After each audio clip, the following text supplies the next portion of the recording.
today. From Los Angeles, California, it's Week 5 of the NFL on EA Sports.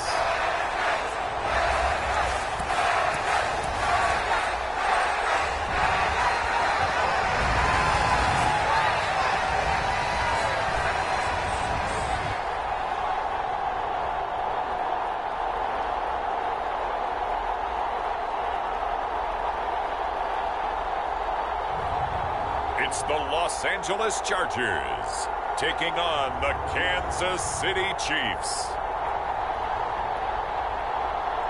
From the second largest city in the U.S., Los Angeles, California, we've got football as EA Sports coverage of the NFL is on the air.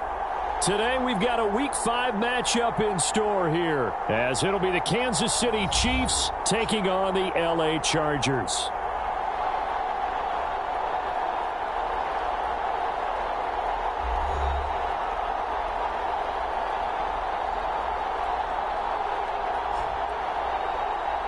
With Charles Davis, as always, I'm Brandon Gaudin. Charles, you talk about storylines in this one. I think it begins and ends with our two quarterbacks, certainly two of the best in the business. And nowadays, I don't think you can get by for long periods of time without a top-flight quarterback. The way the game is played, with all the responsibility he has and how the game flows through him, if he's not on the top of his game, your team's not going to benefit at all.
Seems like we were just starting training camp, but here we are in October, and off we go on EA Sports. From a yard or two deep, here comes a return.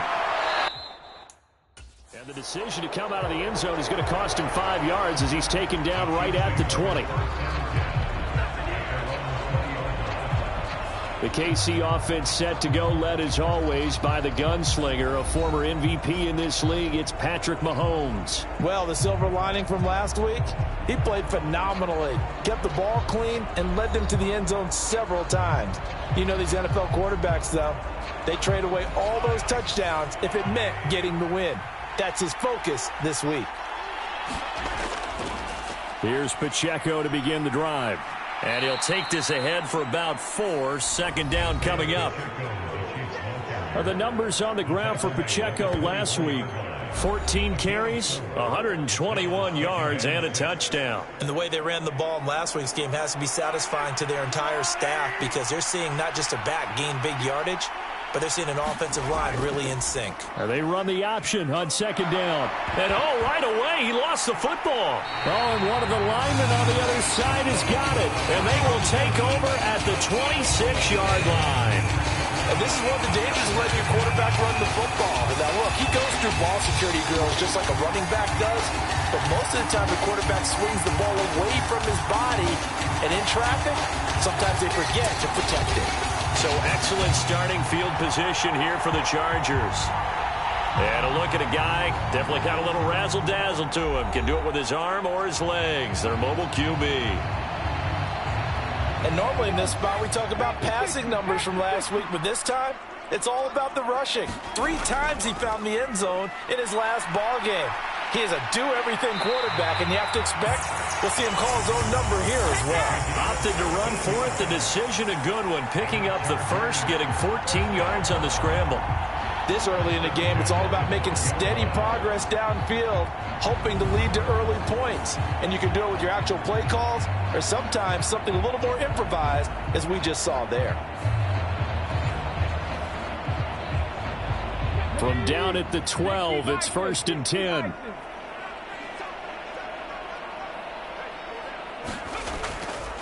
Opening carry of the game for Cordero Patterson. And he's going to get a solid gain of 9 before being brought down. Second and right at a yard.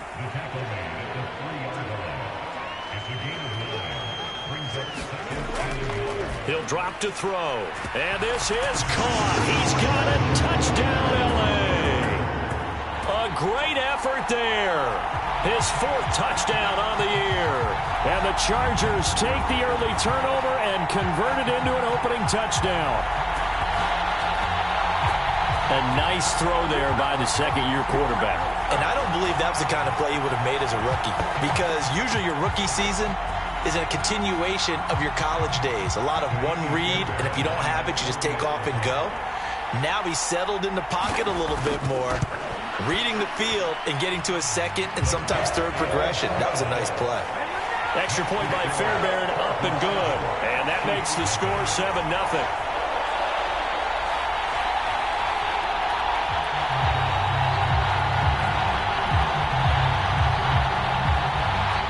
After the touchdown, Cook now to kick this one away.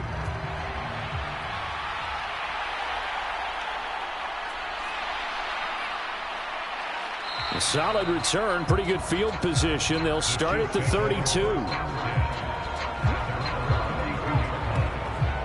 Kansas City taking the field for their second drive. They had the fumble on the last drive, wound up leading to the opening touchdown. Now they'll try again here, 1st and 10.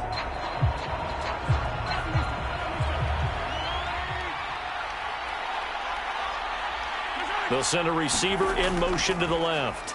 Now here's a fake on the jet sweep as they'll go instead with Pacheco. And the defense closes quickly there. He'll get maybe a yard to the 33.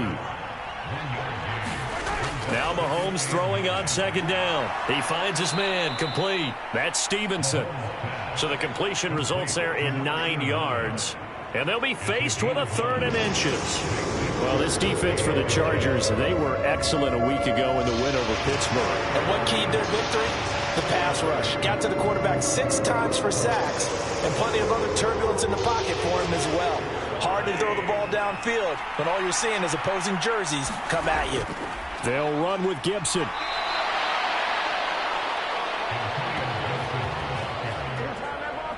I don't know about you, but that almost felt like old-time football there. 3rd and 2 is not necessarily just a running down anymore. A lot of times they want to throw the ball. They went back to the roots and powered forward and got the first down.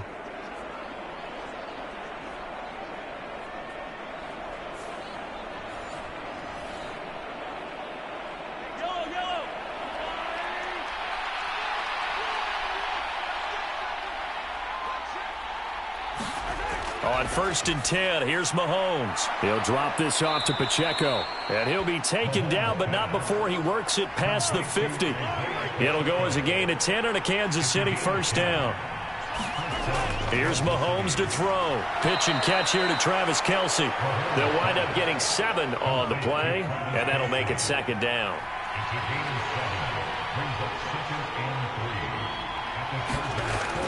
Back to the ground with Gibson. And he'll go down here at the 35-yard line.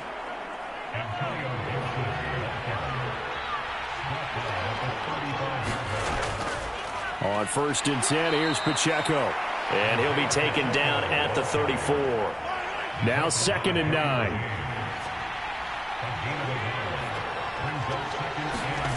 Looking to throw is Mahomes. Short throw hauled in by Kelsey. And brought down, but not before they're inside the 25. 11 more yards there, and this methodical drive continues.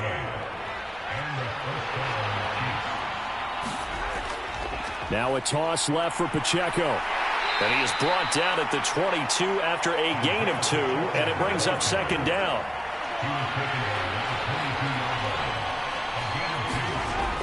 Here's Pacheco once again. Another 2-yard gain there, but they'll need to do better this time. It's 3rd and 6. They are in need of 6 yards here if they hope to move the chains. Throwing is Mahomes on 3rd. It's incomplete. Took a shot, couldn't connect.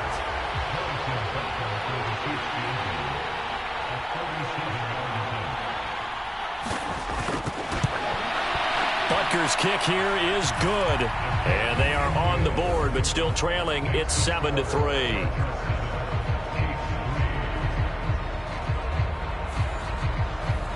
So they're able to end that drive with 3 points in this one-possession ball game. And ideally, you want to end every drive with points. Most quarterbacks would tell you, let's end it with a kick, right?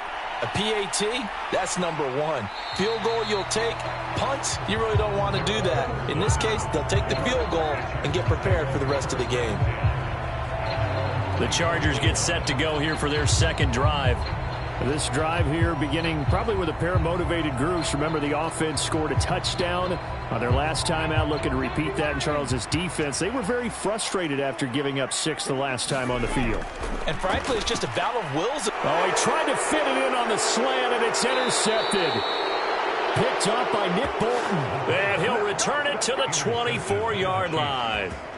CD, I know it's just his 2nd year in the league as a quarterback, but that's going to be one when he flips on the tape. He's like, I shouldn't have thrown that ball. No doubt about it, and his coaching staff will be emphatic about he shouldn't have thrown that ball. But remember, 2nd year, as you noted, on-the-job training, so he's got to take this feedback that he's getting, negative or otherwise, and turn it into positives moving forward. They had to settle for 3 last drive, hoping this 2nd go-around ends in 6. In good position, 1st and 10. Meanwhile, Mahomes' throw taken in by Valdez-Scantling. 2nd and 7 from the 20.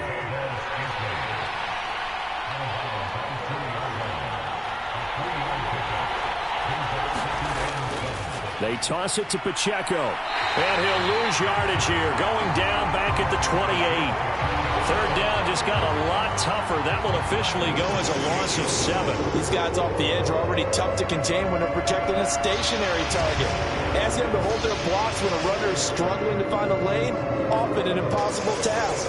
Regardless of the outcome on the scoreboard, that will be one of this game's biggest stops. The chance of wasting this great starting field position, a real threat. This is 3rd and long.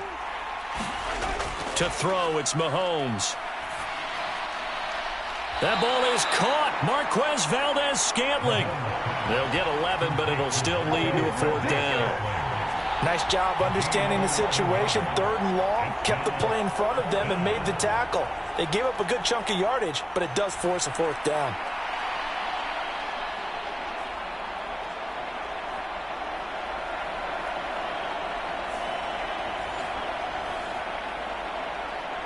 So on 4th down, Mahomes off, Harrison Butker on for the Chiefs field goal. From the right hash, just a 34-yard attempt. Butker's kick here is good, and they'll get it back within a point at 7-6.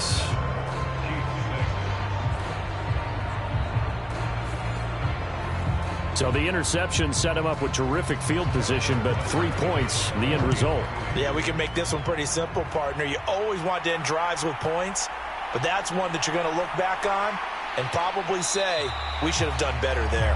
And he'll be stopped right around where he would have been had he gone down to a knee, maybe a yard shy of there at the 24. So here are the Chargers to take over. They're working on a 4-game winning streak, and they lead this one as well right now as they start 1st and 10.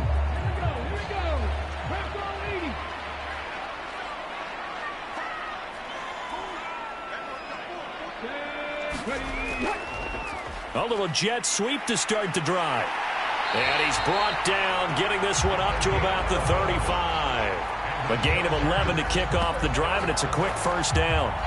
I think the reason this play is so successful is not just the blocking at the point of attack, but how about the speed at which he takes the handoff? He's in motion already, so he's not coming from a flat start like a running back often is. He's at a full run by the time he gets the football. Ball up to the 35 now as they come up on 1st and 10. Patterson running between the tackles. It's a 6-yard pickup, and it gets him to 2nd and 4.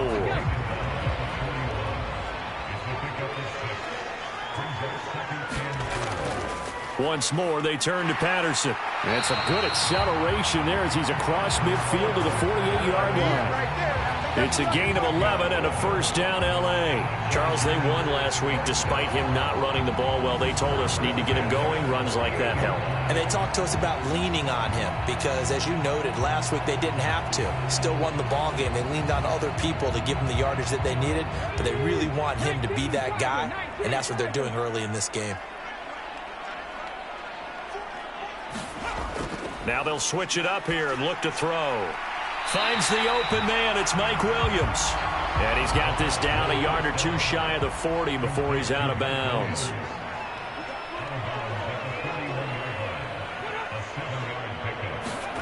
Oh, they're going to run a little pop pass here. And a great read by the secondary. They come up to stop that touch pass before it can even get back to the line.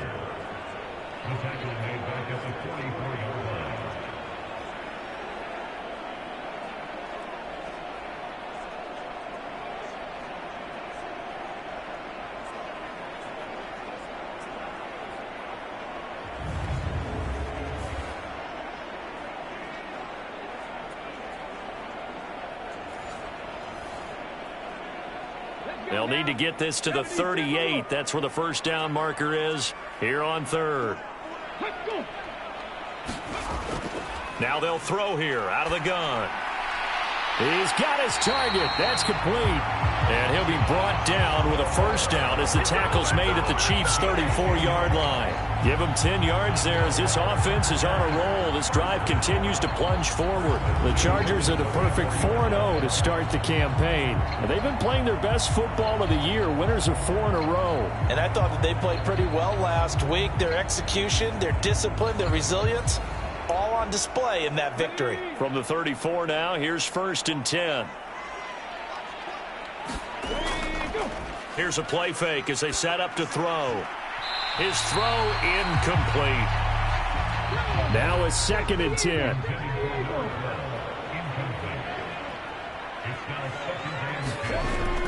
Patterson on the draw play. And he'll take this close to a first down at the Chiefs' 26. That was the 8th play of the drive, so a somewhat fitting pickup of 8 yards. After one, a 1-point game, 7-6. Play number 9 set to come here on the drive on 3rd and 2. Up the middle they go. Porter. And he's going to have a first down here as he gets this one to the 17-yard line. It goes as a gain of 9, and it moves the chains. That's quite a spot there for his first carry of the game, but obviously they had plenty of faith in him, didn't they? No question about it. And here, why not go with the fresh legs? Able to push forward, pick up that first.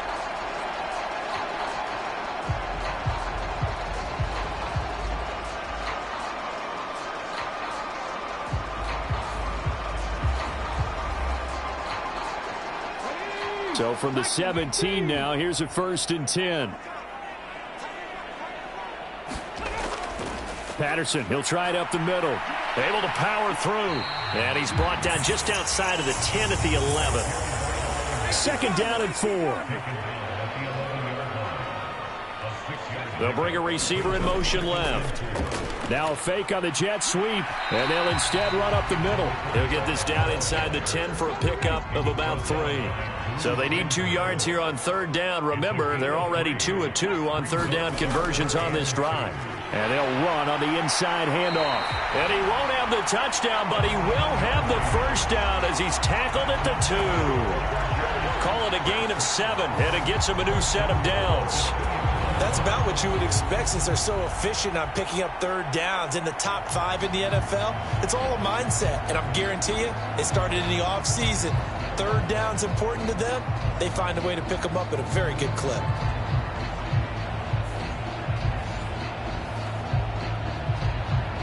So another third down conversion, and now they've got a 1st and goal. Looking to throw. Touchdown, Chargers. Gerald Everett, his first touchdown on the year, as his guys are able to extend their lead. Well, Charles, he's still a young signal caller in this league, 2nd year in the NFL. And I don't know if last year as a rookie if he would have worked through his progressions like he did on that touchdown pass. I think you're right about that. We're seeing him grow up right in front of our eyes because when he went to his primary read, he recognized that they were all over that, so he continued to survey the field, picked up another target, delivered a pass exactly where it needed to be. A very mature play for the 2nd-year quarterback. Fairbairn good with the extra point, and the lead is up to 8. So that one a 13-play drive in total, and it ends with the Chargers getting into the end zone.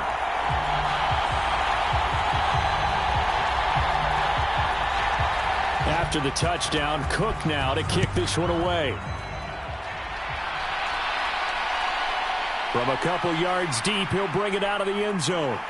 And he'll be stopped right around where he would have been had he gone down to a knee, maybe a yard shy of there at the 24. Here's the Kansas City offense now as they get set to take over. They're kind of searching for that magic elixir. You know, they're moving the football a little bit, but not with any great consistency. I love that term you just used, elixir, right? Old school. Old school. I love that because you don't want to put too much pressure on your defense as well. All right, if you're kicking field goals, that's great, but your defense has to keep going out there and holding the other team. You're not giving them any cushion to work with, and that gets tougher and tougher as the game goes along. Put the ball in the end zone and get 6s. That's the ambrosia that they're looking for. Ambrosia and trying to erase this deficit.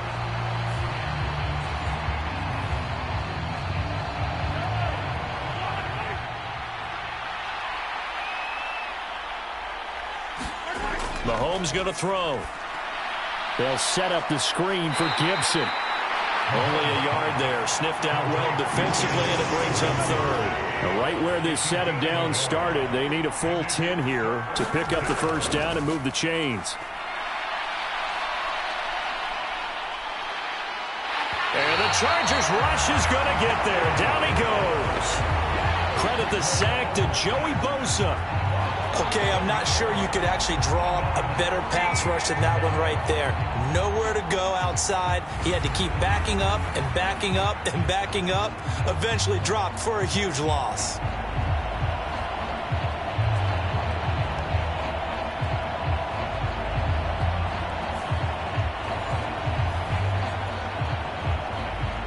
Here's the Chiefs punter now. As the drive goes backwards, so he's on to punt it away. Only 2 punts for him last week in the loss as he gets this one away. So a good punt there, but a nice return of 11 yards. And the Chargers will be set up pretty well as they take over in great field position. The do-it-all weapon, Cordero Patterson, coming back out. He's over 40 yards here in the 2nd quarter. Been nice and effective for them, hasn't he? He has definitely been dependable and really shouldn't underestimate what he's getting done here because anytime you're on a pace that's going to approach 100 yards, you've really done some damage in an NFL game. And now he's looking just to add to his totals. Ball on the 39. Here's a 2nd and 7. He's got a man. That's caught. Left sideline. And he is out of bounds, but first he gets it inside the 10 to the 7. Give him 32 on the play. He had one one touchdown earlier, nearly a second one there. Yeah, it took a touchdown-saving tackle to keep him out of the end zone after a big play. Perhaps you go right back to him. Don't need the distance, but maybe he can pay things off after a big effort.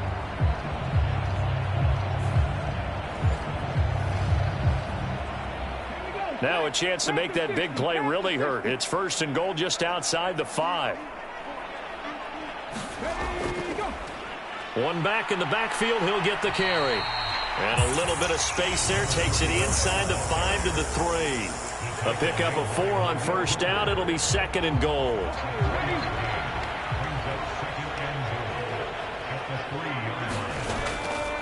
He'll try again. And he will get in across the chalk for a Chargers touchdown.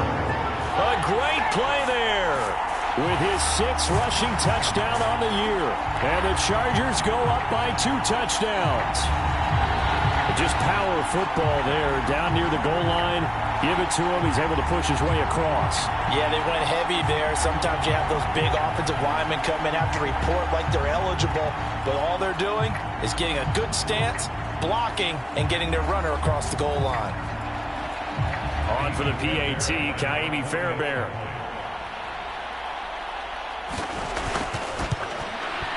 It's up and good, and that'll make the score 21-6. A drive there of just 4 plays. And it ends with a 3-yard scoring run. After the touchdown, Cook now to kick this one away.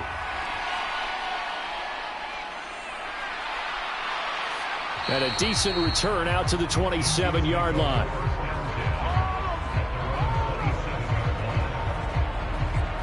And now here comes Kansas City. These guys definitely hoping for a better showing than their last appearance. They couldn't really even move the football much beyond the shadows of their own goalpost, Charles. We'll see if they can get a better, more sustained drive going here. Yeah, and every team that we ever talk to says the exact same thing. When you start a drive from that deep in your own territory, the goal is a minimum of at least 2 first downs, because even if you have to punt then, you change the field position, right? You flip the field a little bit. They didn't get that done. This time they want to string together a nice drive and help themselves out. And he'll be tackled right on the chalk of the 45. Nice play for Kansas City, picking up the first 18 yards that time. Partner, if you want more carries, I think we saw how you get him. Showed that he's got the fresh legs, and he picked up the first down on that run. Don't just ask for him. Show him that you're supposed to get the football.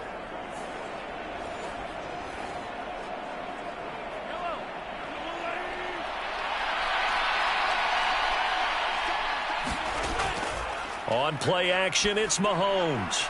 To Valdez-Scantling over the middle. And they're going to get this down to about the 37.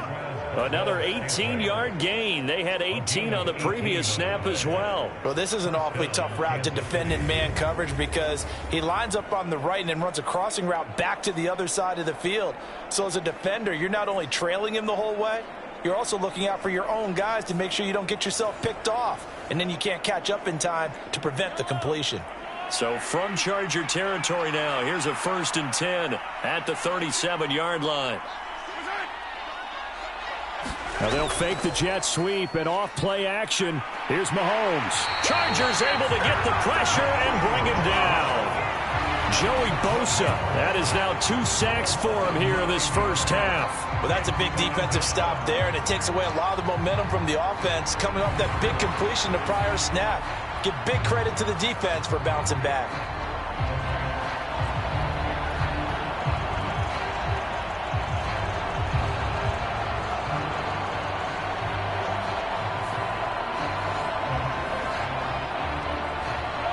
And they need to work to at least get some of this yardage back after the sack. 2nd and 19. Throwing now is Mahomes. Pitch and catch here to Travis Kelce. So the completion good for 7 there. And that's going to lead to a 3rd and 12. Now here's Mahomes. And that is incomplete. So coming on now is the field goal unit. They're going to try for 3, and he'll need all the leg he's got here. This will be from 56 yards out. And that is no good. He gave it a good run. That wasn't more than a foot or so wide to the left. And the deficit will hold at 15.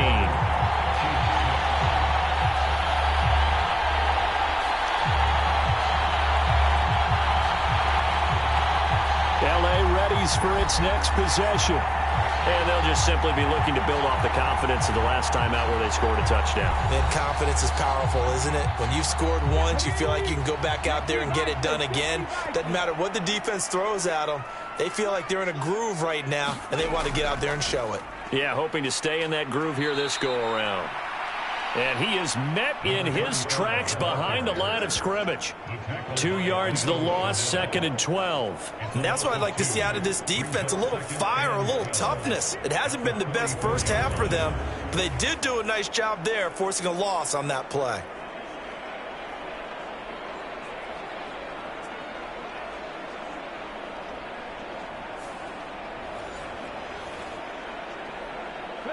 So the opening play of the drive goes backwards. Now they'll come up on 2nd and 12. They're going to look to throw. And he's got him. Got his man on the end route. Complete. And he's going to get this down to the 35-yard line. That good for 21 yards on the catch and run. So many times in my career I've heard coaches talk about completions are one thing.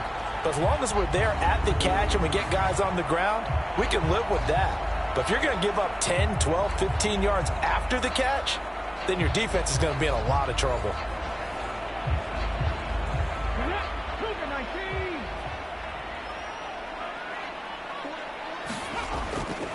Now a play fake here on first down.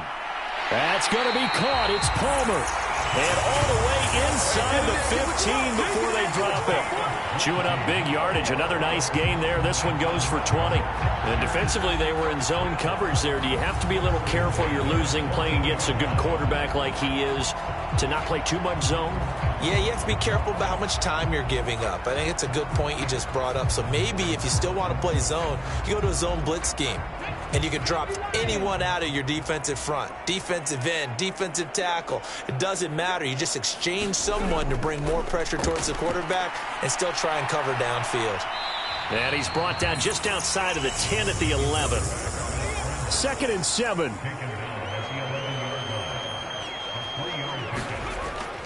They'll set up to throw. The quick slant caught. And the Chargers are looking at 1st and goal as he's tackled all the way down at the 2-yard line. This has to go down as one of the simpler routes in the playbook, but oh so effective. Nice completion there. Keeps the sticks moving.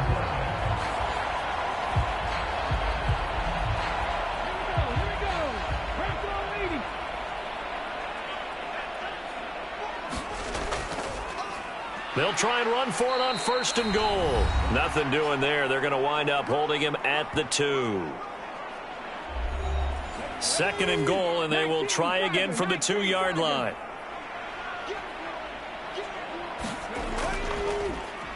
They'll try to run this one in. And this time he is in. A great effort there with his 2nd touchdown here in this first half. And the Chargers continue to pull away here in this first half. Well, fair to say they've got something here in this rookie running back, and he's in for the 2nd time of the ball game. And, Brandon, it's a position where there's often a lot of turnover, a lot of competition at that spot.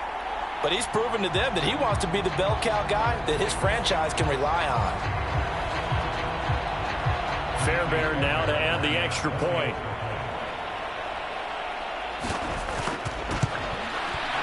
He's got it, and the lead swells. It's 28-6. So this drive spans 7 plays, and it's culminated by a 2-yard touchdown run. After the touchdown, Cook now to kick this one away. And here comes a return from just beyond the goal line. And they'll get him down right around the 25, actually the 26 officially, so a net gain of 1 there. KC's offense ready to take over. And they've got to be a little bit frustrated about that last drive, missed field goal. Always hurts a team because, you know, you've put something out there, you've given yourself a chance, you're in range, and the ball doesn't go through the posts. But it's not something to panic about, I don't believe. Just keep playing and keep going. They throw right away, and that's complete out on the right side. They're going to need to get up and set in a hurry. They fake the give. Now Mahomes. And this one taken in on the right sideline, but not in the field of play. They say it's incomplete. The throw led him a little too far. It brings up third down. And that is incomplete.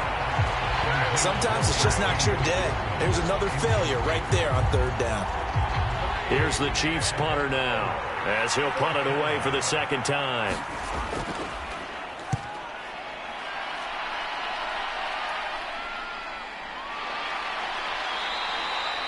We'll call that a punt of 38 yards officially, and it'll be Charger football here as they take over. And the L.A. offense ready for this next possession. And with still more than a minute to go in the half, time to try to mount a drive. And I would think that they would have to. This is today's NFL. You got to push it whenever you get an opportunity. You can never have enough points with the high-powered offenses that you face. And analytics will tell you, try and score when given the opportunity. That's good. The completion there for 7 yards, and that's going to bring up second down. He'll look to throw. And a quick throw here, that's complete. And he'll be stopped right at midfield. The Chargers going to signal for the first of their timeouts as they get the stoppage with a little over 50 seconds to go in the first half. From the midfield stripe, they'll look to throw. It's complete to Williams. Now the Chargers will use the second of their timeouts as they get the stoppage with just under 50 seconds remaining in half number one. From the 42 now, here's 2nd and 2. Back to throw again. A little short pass. This is Everett. And past the 35, he'll be dropped a yard or two shy of the 30. The Chargers passing game rolling a bit here. They've got another first. Let's just call it what it is. This has been a flat-out struggle for this defense all game long. They've really had a hard time slowing them down. And while I'm not big on speeches and guys jumping up and down, they might need their team leader on defense to get in their face right now and light a fire under these guys. They've got to start playing better assignment football and start getting guys on the ground. They juked him, and he gets this one inside the 15, just a yard or two shy of the 10. Chargers going to use their third and final timeout as they stop it with 16 seconds to go in half number one. Now on first down, he'll drop to throw it. Quick hitter here, it's complete. And down inside the 10 here before he's out of bounds right around the 7. 2nd and 6.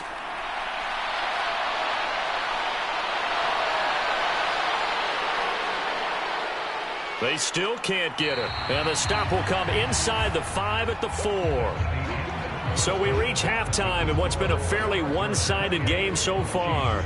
As we'll send you back over to Orlando with our EA Sports Halftime Report, here's Jonathan Coachman. Okay, Brandon, thank you very much. More from you, too, in just a bit. But first, let's get everybody caught up with what's going on around the NFL here in Week 5. We'll start out west. Seattle making the trek down south to take on Arizona. And it's the Cardinals who have the lead as they play the second quarter. A touchdown run there for Javonte Williams. From there, we head east to Detroit to check on the Lions at home at Ford Field. And you can see, currently they trail in that ball game. Cooper Kupp with a touchdown catch from Matthew Stafford. Finally, let's get to the country music capital of the world and see what's happening with the Titans at home in Nashville. And they were winners in that one over the visiting Houston Texans. Derrick Henry, over 100 yards rushing with a touchdown run.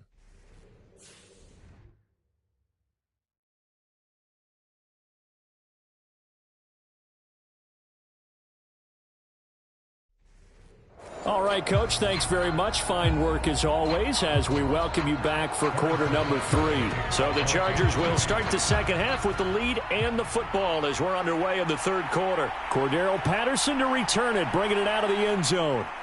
And he'll be tackled just shy of the 25.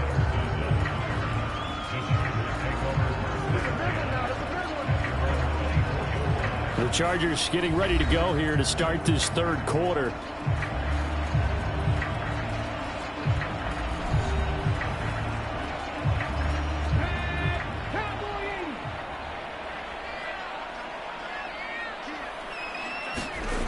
They'll try and start this drive in the air.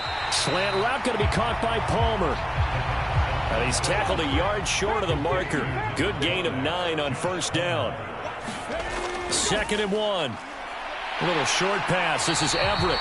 2 yards on the pickup, and that's all they needed to move the sticks.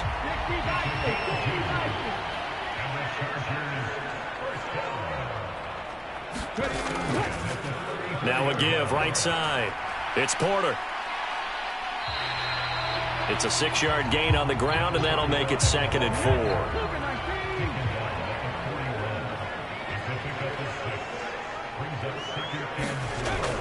Back to throw.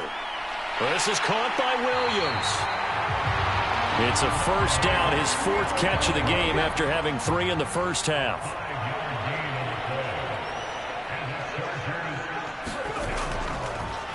Now a handoff up the middle.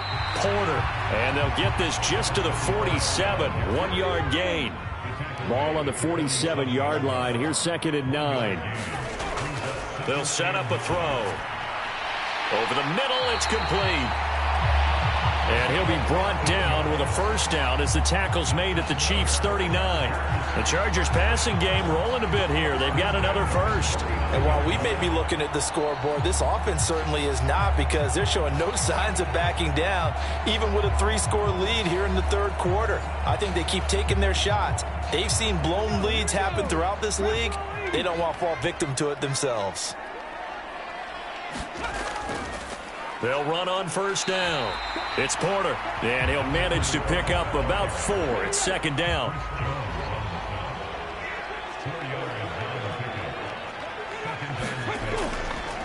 They'll keep it on the ground. Porter, and this time he's not going anywhere. They'll get him down right at the line of scrimmage. And they'll be in search of 6 yards here on 3rd down. This is now the 9th play of the drive. They'll look to throw here. Work in the middle of the field, and he's got a man complete. And he'll be brought down with a first down as the tackle's made at the Chiefs' 15-yard line. A good pickup there of 20 yards. Whatever the discussions were at halftime to try to slow down this offense, it has not worked to this point. Yeah, I have a vision right now of everything that was discussed at the half just being torn in shreds or being erased off of the Microsoft Surface tablets, because none of it is working. They are really locked in on offense. On first down, it's Porter. He takes us down to about the 12 for a gain of 3. And they'll come up 2nd and 7.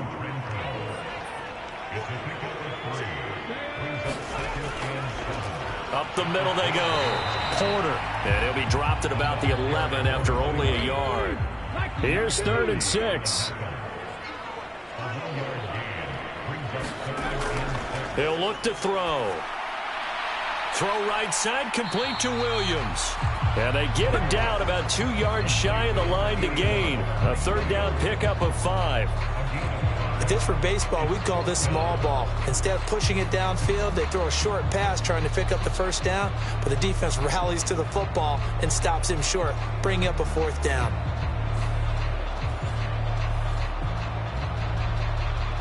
Now Kaimi Fairbairn for the field goal try. From the right hash, and this one just a chippy. The kick by Fairbairn is good, and that will extend their lead even further.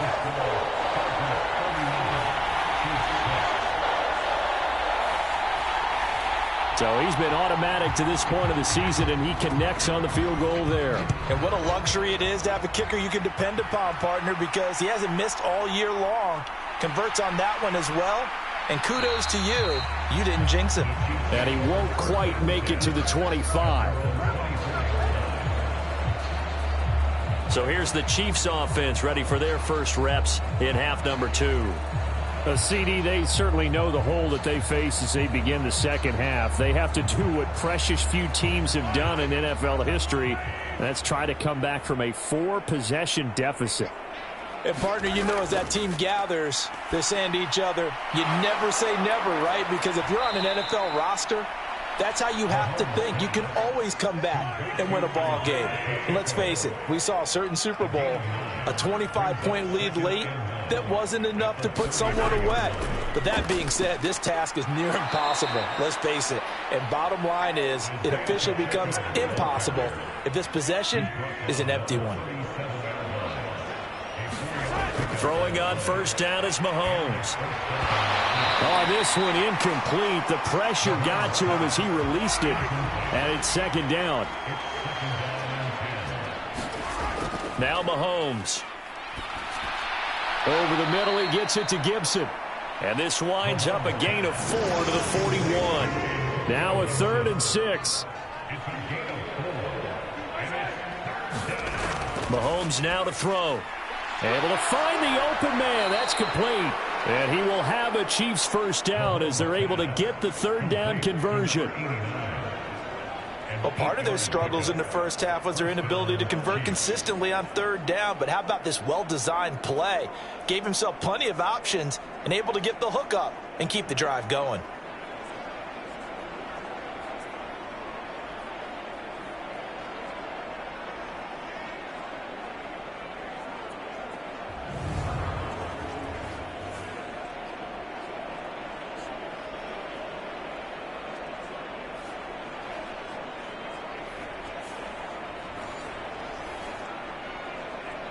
Two first downs have them up near midfield now on 1st and 10. They'll look to throw again. Got it open. The ball comes out and picked up by the Chargers.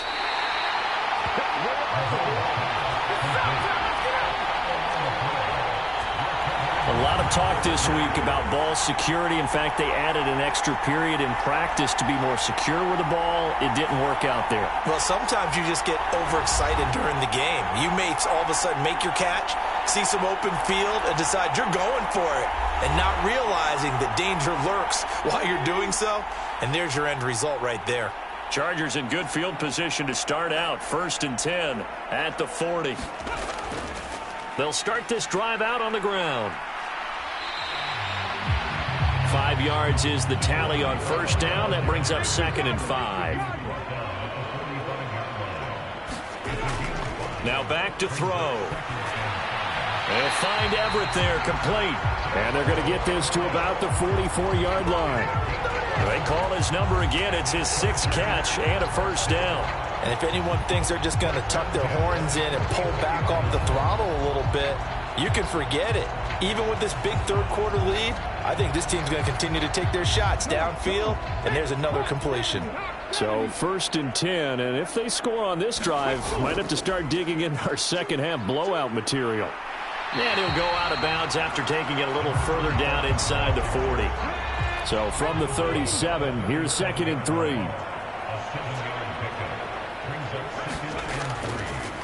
They'll keep it on the ground. It's Porter, and he'll get 3 down to the 34-yard line. Here's 3rd and a few inches.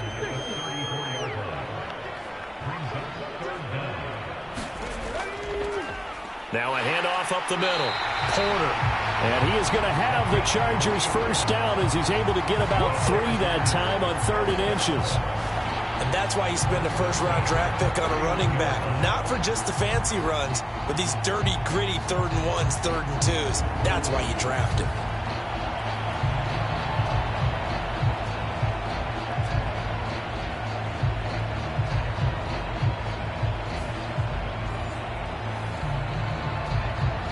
Line of scrimmage, the 31 now on 1st and 10. In motion left comes Williams. They'll run on 1st down. It's Porter. Give him a couple on the carry there. 2nd and 8.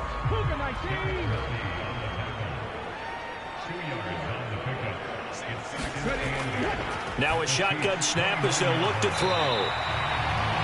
2 yards on the pickup there. And now 3rd down and 6 to go.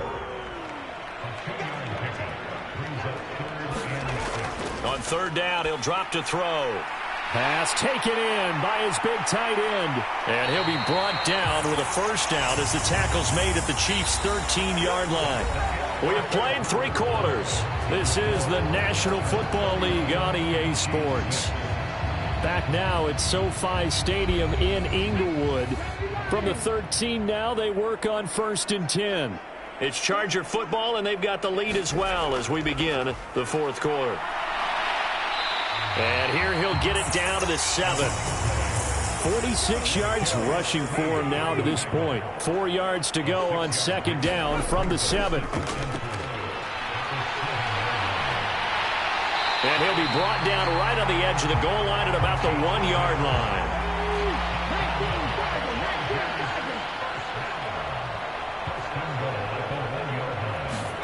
They'll look to throw.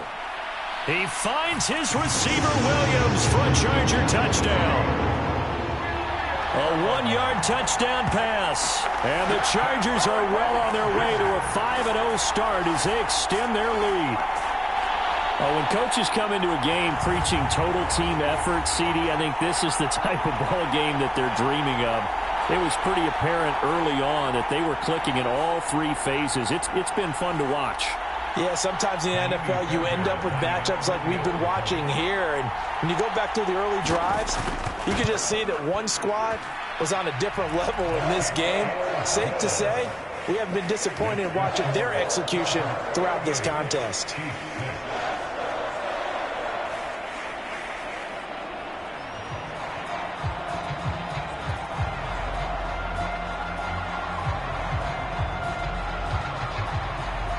After the touchdown, Cook now to kick this one away.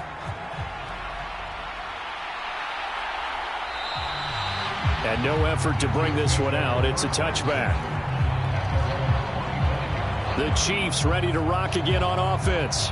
And they unfortunately are staring at a mini losing streak developing, trailing here in the 4th quarter.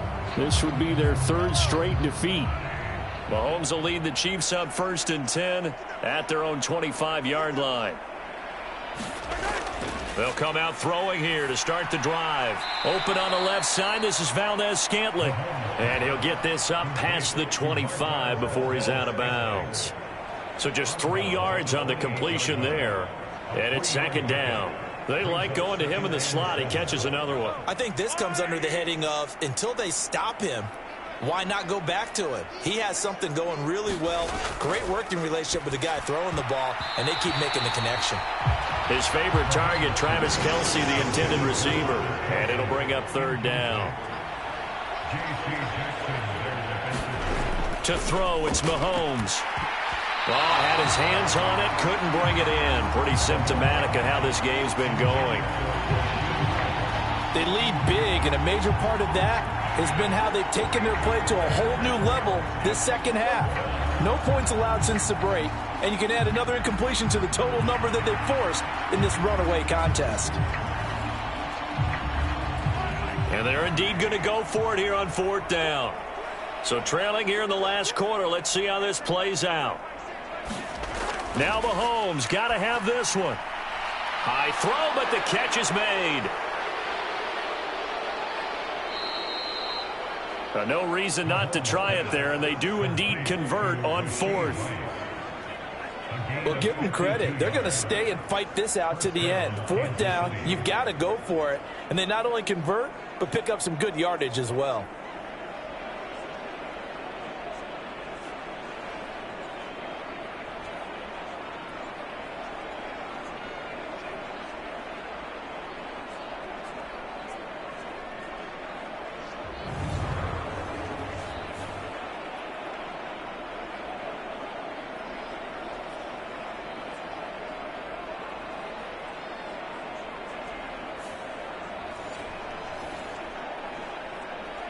A real field flipper there as all of a sudden they've got a 1st down in the red zone. Now it's Mahomes again. Oh, he dropped it. And that's pretty indicative of the way this one's gone. Here's 2nd and 10. Headed straight, it's Pacheco. And there just continues to be nowhere to run. He's bottled up again at the line of scrimmage. Calling no gain on the run there, and now they'll be looking at a third down. Now play number 7 of the drive as they're looking at a 3rd and 10. Looking to throw is Mahomes. And that is incomplete. Oh, he had a defender right there with him to force that to the ground. And 4th down now coming up. Mahomes going to go on 4th down. Now a battle for the football. It's caught. It's a touchdown from 19 yards away. And the Chiefs are finally into the end zone here in this 4th quarter. I wonder if he changed anything on his play sheet or they just executed better. Because they had 2 previous drives that ended in field goals. Before this one, they finally were able to put into the end zone. Well, whatever he did, speaking of the offensive coordinator, might be using that formula going forward. It worked there. Yeah, it worked very well. He and his field general in pretty good sync right now. They're starting to move the ball well. Harrison Butker is on for the extra point.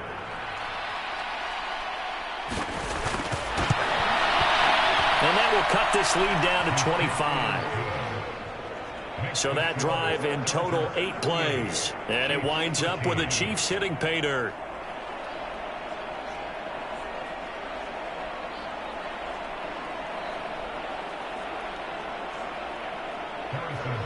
Now after the touchdown, here's Butker on to kick it away.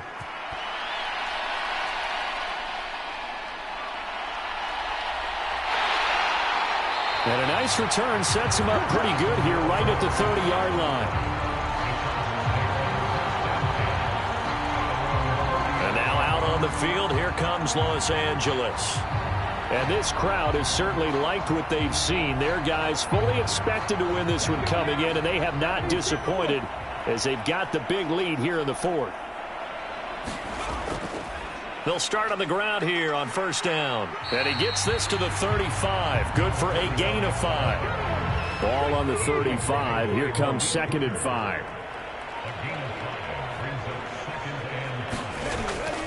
They'll give it to Patterson. And he slips up past the 45 before being tackled. 57 yards now on the ground on just 7 carries. Hate to be blunt, but it is just continuing to prove to be the case that this O-line is manhandling this D-line right now. They deserve to roll up their sleeves and show up their biceps because they're doing exactly what you just described, manhandling the defensive front. They've got the leverage, they are powering through, and they're controlling this game.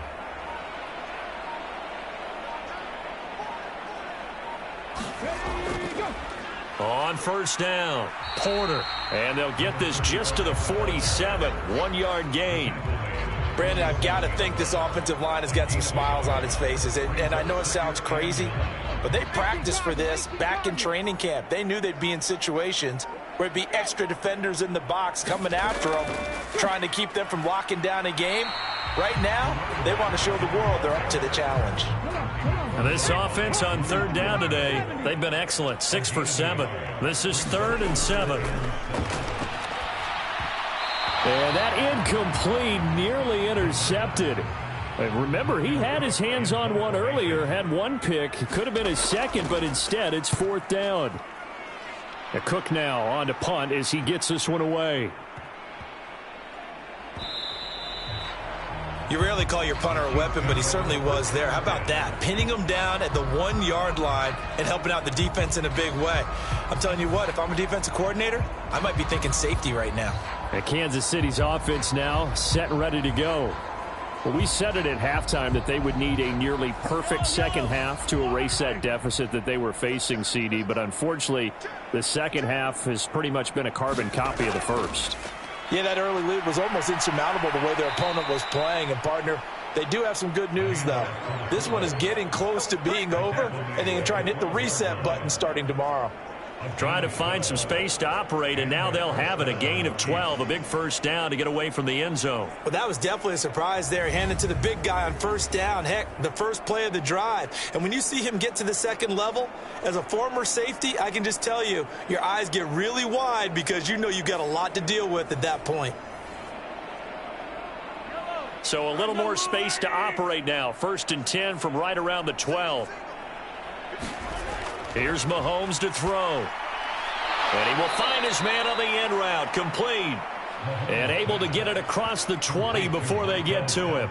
It'll go as a gain of 10 and a Kansas City first down. And with this game well in hand, perhaps we are seeing the coverage lighten up a little bit as they got burned there a bit for a first down. Well, we certainly know the coach isn't happy along the sideline because he certainly wants them to finish this one out the way they started it. He doesn't want to give up any soft completions, no late points. He wants this lead to stay right where it is. From the 29, here's 2nd and 3. Play action. Now it's Mahomes. It's Kelsey on the ground. And Kelsey's going to have a Chiefs first down as the tackle made up near the 35. Mahomes going to throw. Throw left side, completion to Rice. And he slips up past the 45 before being tackled.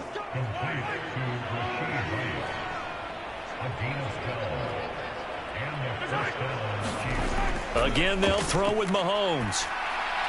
To the right side, it's Kelsey.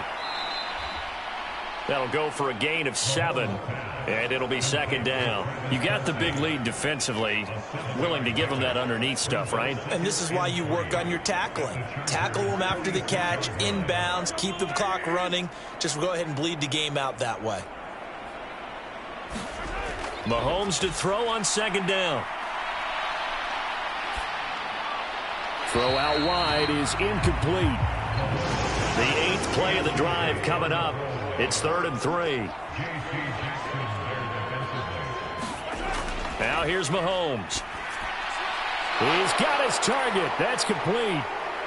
And he gets this one inside the 15, just a yard or two shy of the 10. A big play there on the catch and run. 35 yards. At this stage, there's nothing left to do but to keep firing. And if you're a play caller, you may go off your sheet and use some things maybe you hadn't planned to in this game. Maybe that was one of them there that worked. So how about this for field position after the big play? Inside the 15 now as they come up on 1st and 10. From the gun, it's Mahomes. And that one off the mark behind him. Incomplete. 2nd and 10.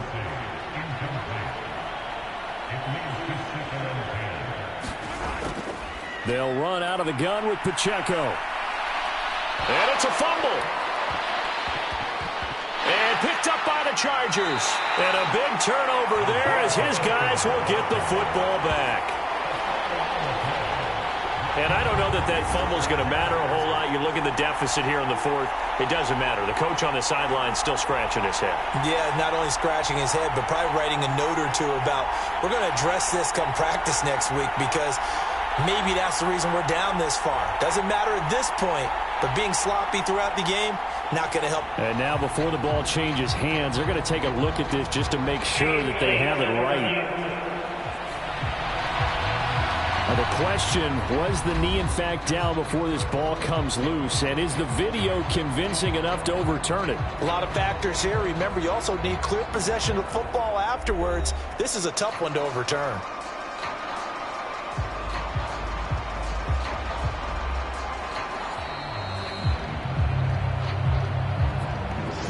So that one overturned. They say the knee was down, and that will not be ruled a fumble. Throwing now is Mahomes.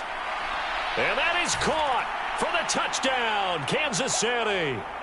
A great play there with his 2nd touchdown of the game, 4th of the year. And the Chiefs get a bit closer.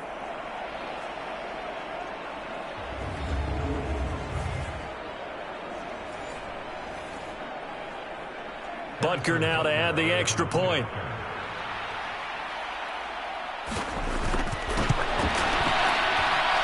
And that'll cut the lead down now to 18. A pretty long drive that time. 11 plays all told. And it's capped off with a Kansas City touchdown. So still lots of work left to do, but here comes the onside kick. And this will not work out. The Chargers able to recover. Well, fourth quarter, they felt like they needed the football back. Unfortunately, they couldn't get it.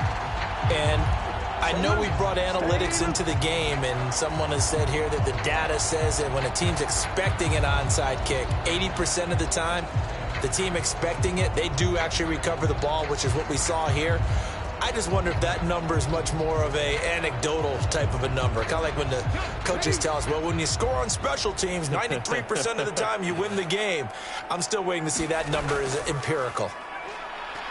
Pretty good results here on the first down run as he takes us forward for about 6. From the 35, back to work on 2nd and 4.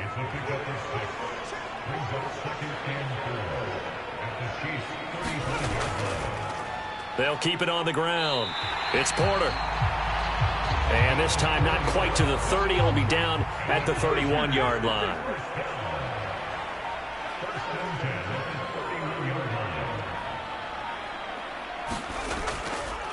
They'll run on first down. Porter had a nice job to break free of one tackle, but it slowed his momentum somewhat, and he's taken down right after.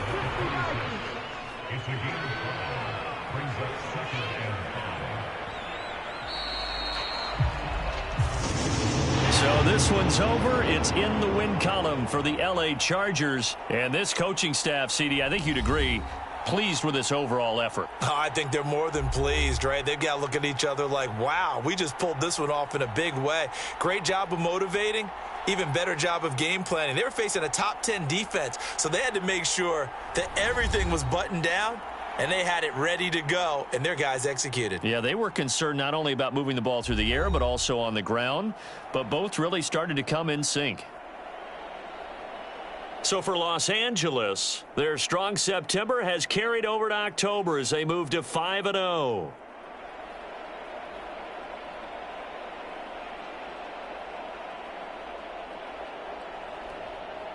So that'll do it for my partner, Charles Davis, and the best darn crew in the industry. I'm Brandon Gaudin. This has been a presentation of the NFL on EA Sports. With that, we say so long from Southern California.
Tonight, from Highmark Stadium in Orchard Park, New York,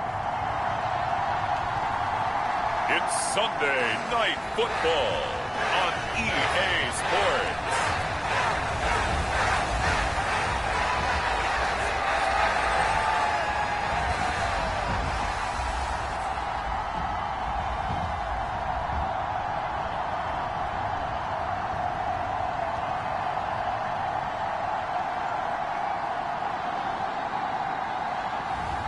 It's the Buffalo Bills taking on the Cincinnati Bengals.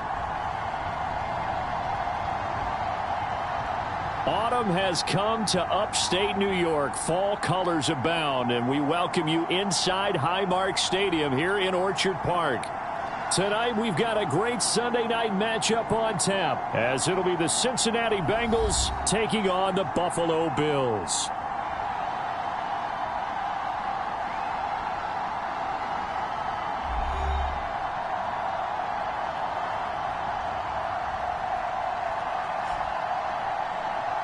With Charles Davis, as always, I'm Brandon Gaudin. Charles, you talk about storylines in this one. I think it begins and ends with our two quarterbacks, certainly two of the best in the business.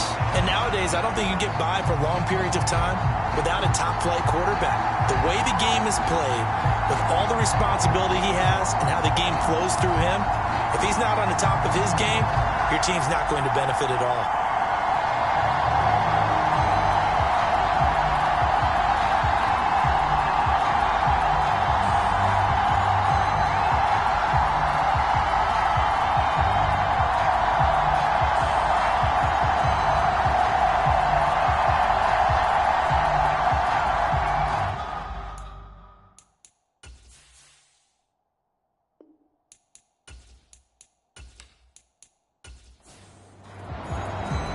Seems like we were just starting training camp, but here we are in October, and off we go on EA Sport.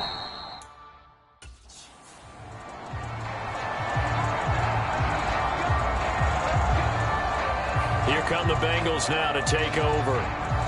And they will be led out by their second-year quarterback. And you and I both know that any win is a good win, and that's what they did last week. But there's also plenty for him to work on in his game, wasn't there? Yeah. 2 touchdowns, an interception. Yeah, you know, he wants to increase that a little bit in terms of ratio. But first and foremost, they did win the game. They start the drive on the ground. It's Williams. And he'll get this up just shy of the 30. The numbers for Williams a week ago: 23 carries, 55 yards, and a touchdown. Just an all-right day from him last week. He really didn't break out for the huge yardage he had hoped going in. I talked with him before the game, though, and he knows this is a new, fresh opportunity. He's put last week behind him, and his focus, getting some extra yardage with every carry he receives this week. A loss on that play, and now third down gets tougher, 3rd and 6. This defense is a difficult one to prepare for, one of the best in the league. They'll come at you from all angles, and they did a nice job there stopping him for a loss.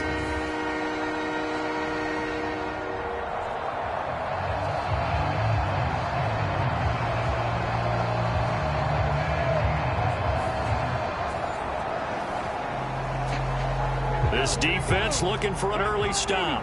This is 3rd down and 6. Looking to throw. It's caught on the right side. Williams. Now a loose football. The ball comes out. Now this is picked up by the Bills. And he'll bring this one back to the 29. And remember, he put one on the ground last week, so the rookie now back-to-back weeks with a fumble loss. And 0 excuses, but altogether not surprising. Rookie running backs have to adjust to the speed of the NFL, and it's not just in their running. It's the speed of defenders getting to them, how hard and aggressive they are in tackling, them raking at the football. So many things they didn't deal with in college, and that's one of the big adjustments. And now, as with every potential turnover, they're going to take a second look at this just to make sure. Now the question, was the knee in fact down before this ball comes loose? And is the video convincing enough to overturn it? A lot of factors here. Remember, you also need clear possession of the football afterwards. This is a tough one to overturn.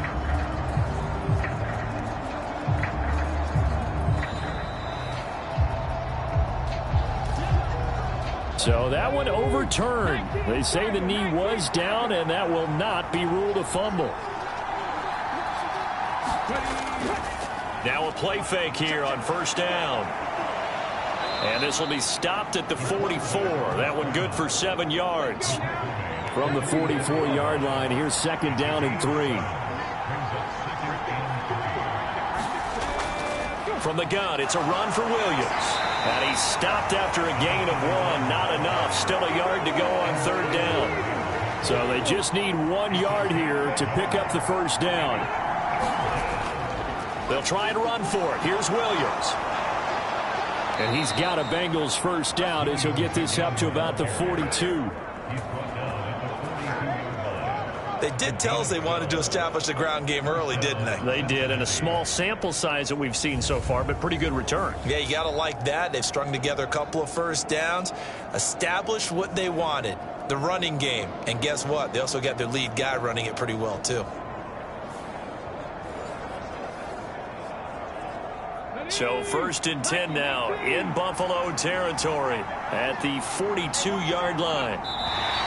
And now some motion before the snap. And this will be our first penalty of the night's proceedings. The offense knew it. They were already starting to walk back as that one is accepted. The false start backs them up 5. First and 15. Now they'll switch it up here and look to throw. That's taken in by Higgins. That was play number 7 on this drive, and it got him 7 yards. That is catch number 300 now for his NFL career.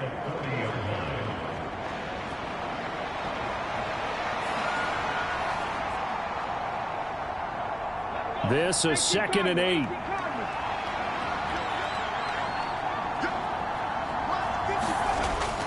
They're going to look to throw.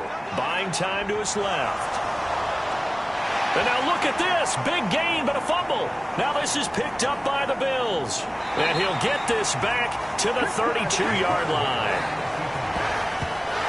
And without a doubt, not the way they pictured that opening drive unfolding. No, they were making progress. They weren't exactly in high gear, but they were making a few yards along the way. And now that they've coughed it up, you got to go back to the sidelines and regroup a little bit. Here's the Buffalo offense now as they get set to take over here. From the 32 now, here's first and 10. They'll drop to throw. That's complete to Justin Jefferson. And he'll be taken down, but not before they work it across midfield. Just like that, a pickup of 20 on their first play from scrimmage. And we see the emphasis early here. Get your star receiver involved, able to do it successfully.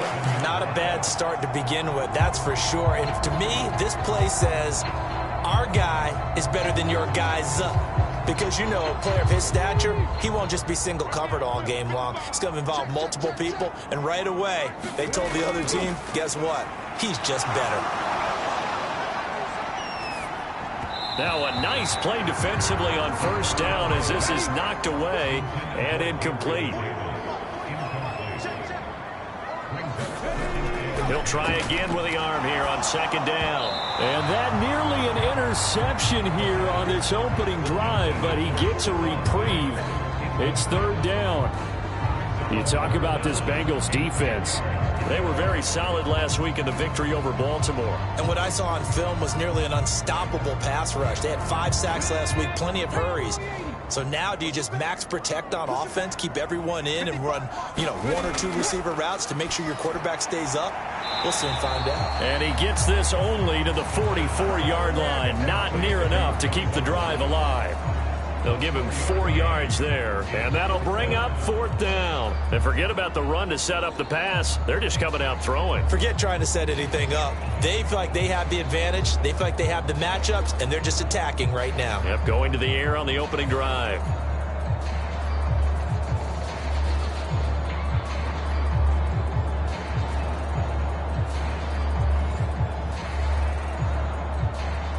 So on trots the field goal unit, and wow, this is going to be a challenge here. And this will be spotted on the other side of the field. It's a 61-yard attempt, and he missed it. It's no good, and this will remain a scoreless game.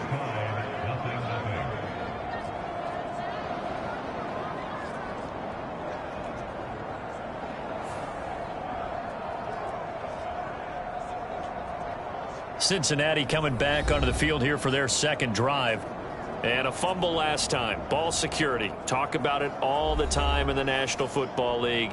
They've got to be better at it on this drive. Don't you think that when every team gets together for the first time, I don't care if it's OTAs, mini camps, first day of camp in the regular season, ball security comes up about, what, the second sentence of the coach's address? And those are so many drills focus on that. All the time, and they do drills to make it even tougher to simulate game situations. Doesn't always work out, though. Here's 2nd and 8. Going underneath, he's got Hawkinson. They'll wind up getting 7 on the play. And now 2 yards to go on 3rd down. They'll come to the line needing only 2 yards to gain the first here. They're going back to the same well. It's Hawkinson again. And he is going to have a Bengals first down as they're able to get the 3rd down conversion. And this was a nice example of an offensive coordinator scheming his guy open. Just a little underneath route, just trying to free up some space. And it worked awfully well. Got him not just space, but plenty of room to run after the catch to pick up really nice yardage. So 1st and 10 now from the 30.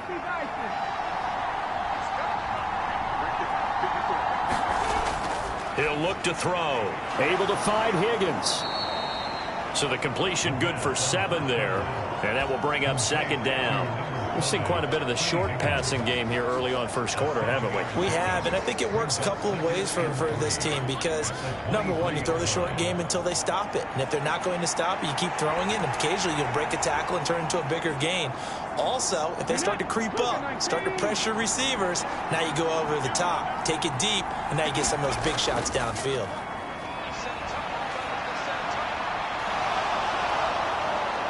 And he'll take it down here just shy of the 15 at the 16-yard line. So the ball down to the 16 here for 1st and 10.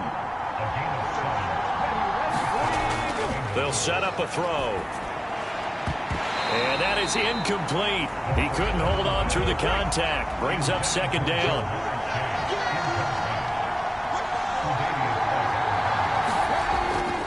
He'll drop to throw. Catch is made by Hawkinson, the tight end. He's down inside the 10 to the 8, and it comes on a gain of 8.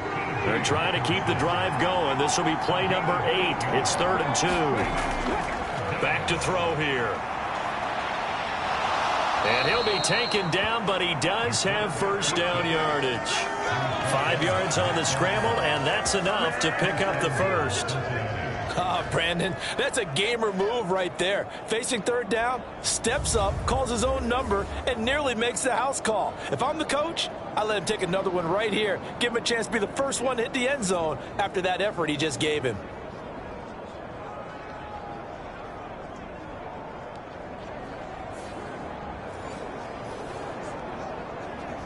First and goal from the 3.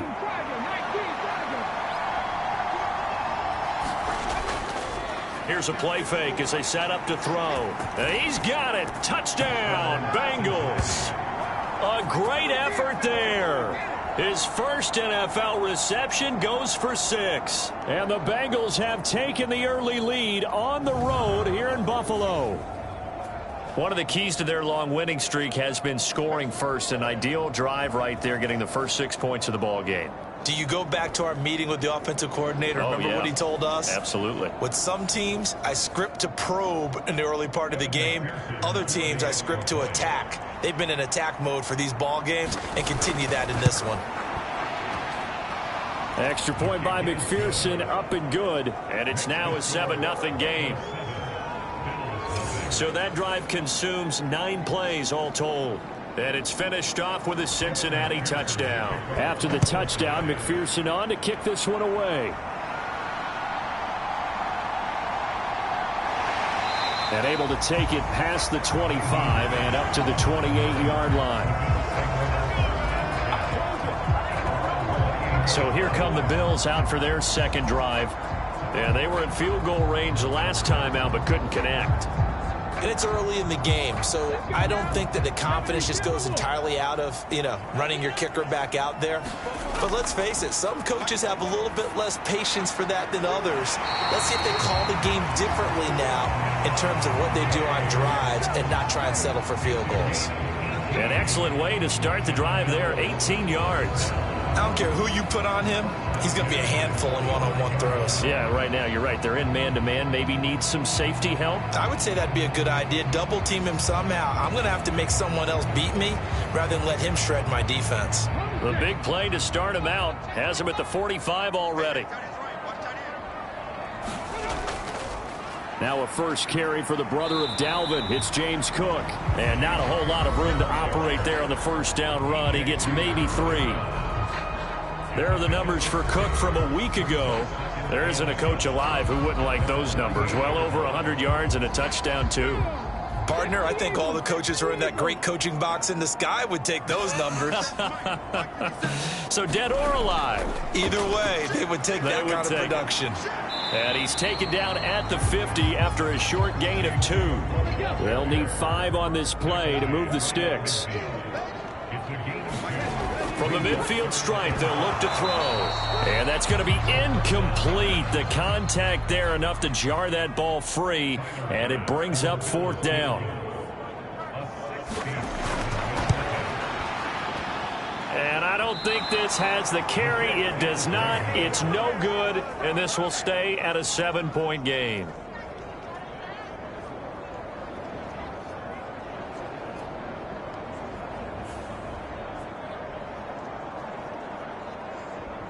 Ready to go on offense. Out come the Bengals.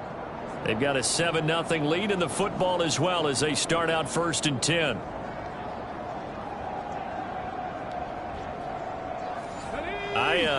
I got nothing after that try. Yeah, don't even try. I mean, he tried it from the parking lot. Quick throw knocked away. It's incomplete.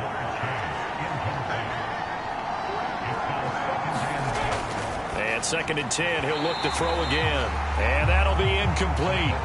Took a pretty good shot as he tried to pull that one in. Couldn't hang on. 3rd down.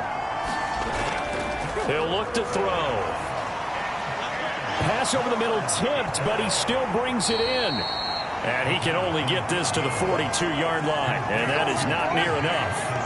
They'll wind up getting just a yard, and that's going to make it 4th down. But when you go on the road, you're hoping to make plays that will take the crowd out of the game. I think that's a pretty good example right there. Yeah, a break like that never hurts, especially in the first quarter. Maybe help to set the tone a little bit. Could settle them down, get them into the game a little bit easier without that crowd really being against them. So on 4th down, on is Brad Robbins to punt for the Bengals. They only punted twice in the win last week as he gets this one away. Here's the Buffalo offense now as they get set to take over here. And last time out, another missed field goal, so maybe their confidence wavering a little bit right now in the kicking game. And I'm with you on that. I think at this stage, they'd love to not run him back out there in a tough situation.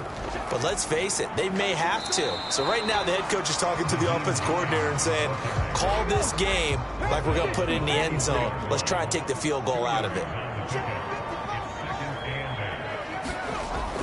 They'll set up to throw. That's caught by Gabriel Davis. And he'll get this up to the 34-yard line.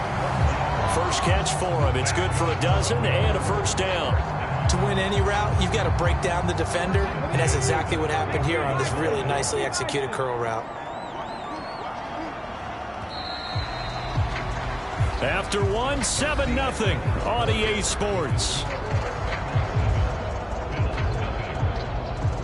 Second quarter now in Buffalo. It's the Bills in control of the football. From the 34 now, here's 1st and 10. As they've got it as we resume action. Now this throw caught left side. And he'll be taken down, but not before he gets into enemy territory. A good gain again. That's now 31 yards combined on those last 2 plays. It's a gain game of matchups, and that's why you take your receivers and move them around a bunch, especially your best guys. And when they work out of the slot, you often hear the coaches talk about how great it is because it gives you a two-way go. You can break out or you can break in. That makes it hard to defend. This offense finding its legs now. Here's another 1st and 10. They'll run with a former member of the Crimson Tide, Damian Harris. And just no chance of turning the corner. He can only get back to the line of scrimmage. 2nd and 10 coming up. The Bills at 3-1 here through their first 4 games. And they're hitting their stride of late. Winners of 3 of their last 4. And let's remember that last week that this offense, they played about as well as they possibly could play. Touchdown after touchdown. They were absolutely unstoppable in that game. They'll be hard-pressed to do it again, repeat that type of performance. But, boy, were they sensational just a week ago. The Bills' passing game, getting them down the field. They've got another 1st down. Seems as if the passing attack's starting to heat up a little bit here in the 2nd quarter. You can sense and you can see the momentum because now they're reading their patterns downfield. They're understanding the coverages, and they're finding the open holes in the defense.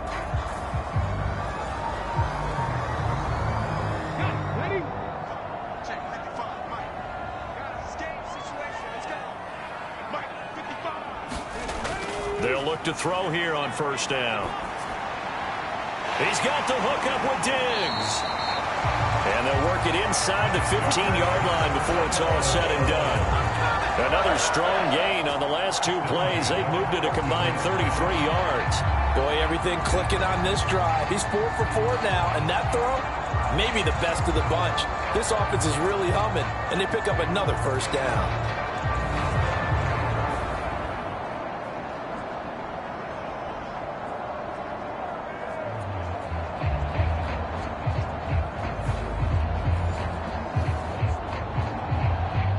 Here's a 1st and 10 at the 14-yard line. Now back to throw. Pass delivered successfully to Knox on the out route. Calling a gain of 6 on the play, and it'll be 2nd down. Nice rhythm throw there on 1st down. He located his tight end, made it a nice, easy pitch and catch. Hoping he could break a tackle or 2. Wasn't able to do that there, but still good yardage. Ball on the 8. It's 2nd and 4.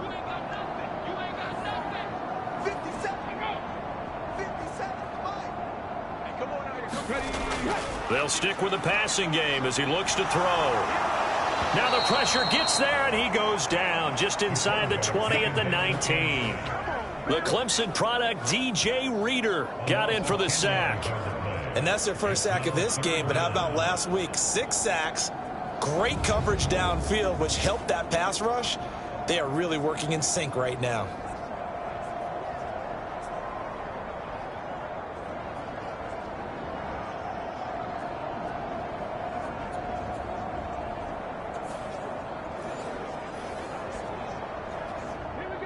Ninth play of the drive coming up, and certainly not an easy one on 3rd and long.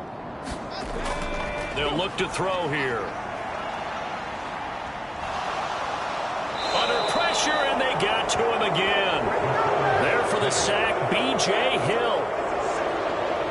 So this defense, they gave up some yards on this drive, but bottom line, they came up with a sack when it mattered. And we know that every down counts, but let's be honest about it. People focus on 3rd down as a real key down in any drive, any situation, and they took full advantage of 3rd down there and made a play.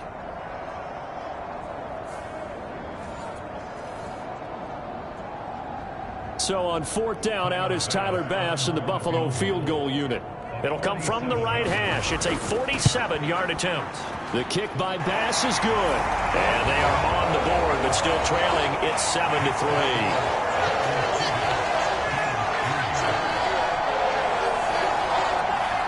So, Charles, they are on the board after that kick. So 3 drives, 3 points. Obviously not the start that you were hoping for, but they're able to erase that 0 off the scoreboard. Yeah, I guess what you're saying is a point of drive is not what offenses are striving for by any stretch. They're happy they've got 3 now. They hope that that unlocks their offense for bigger points down the road. Cincinnati now ready to take the field. Obviously not the intended goal last drive. They had to punt the football, but still, they've got the lead here, and now a chance to add on to that lead if they can get points on this drive. 1st and 10 upcoming. In motion left is Higgins. And they're going to give it to him on the jet sweep. And from the 25, they work this to the 29, a gain of 4. 2nd and 6, just inside the 30.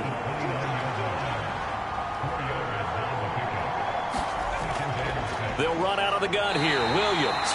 Give him 4 on the carry, and it'll make this a 3rd and about 2.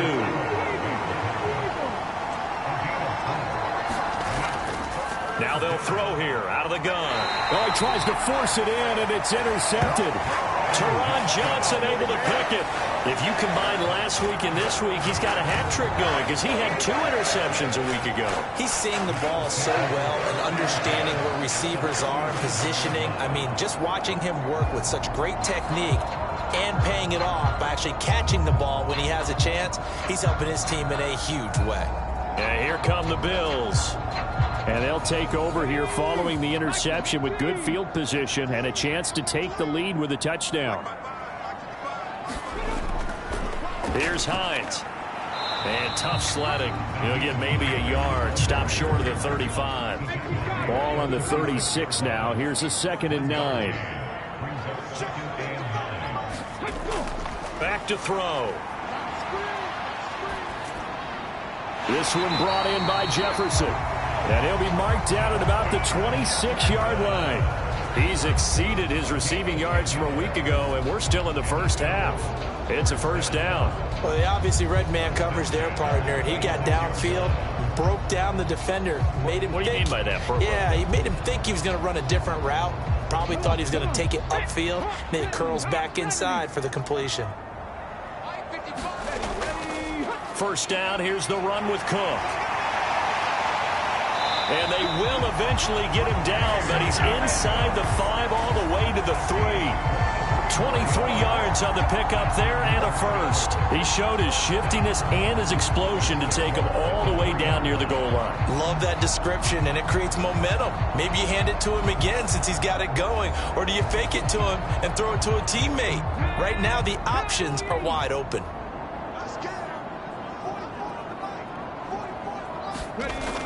Hines will get down close to the goal line, but not in, as he'll be marked down at the 1.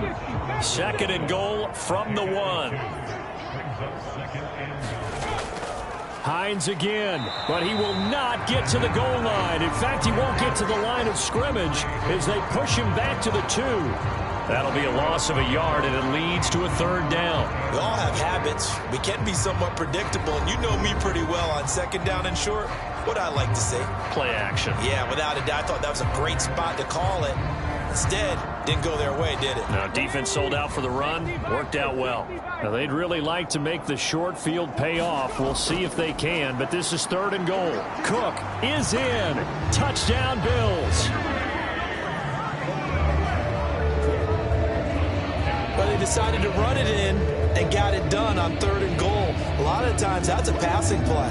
And the kicker just has to come out for the PAT. He can breathe a sigh of relief as well, right? Although I don't know if he's really breathing a sigh of relief. I think he likes to put 3 points on his ledger.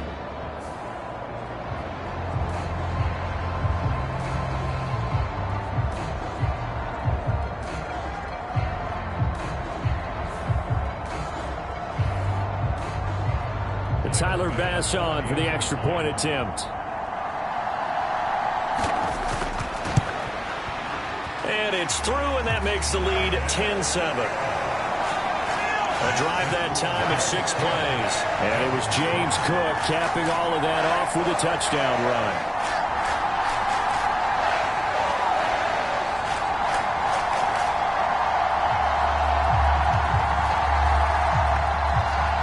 After the touchdown, Bass to kick it away.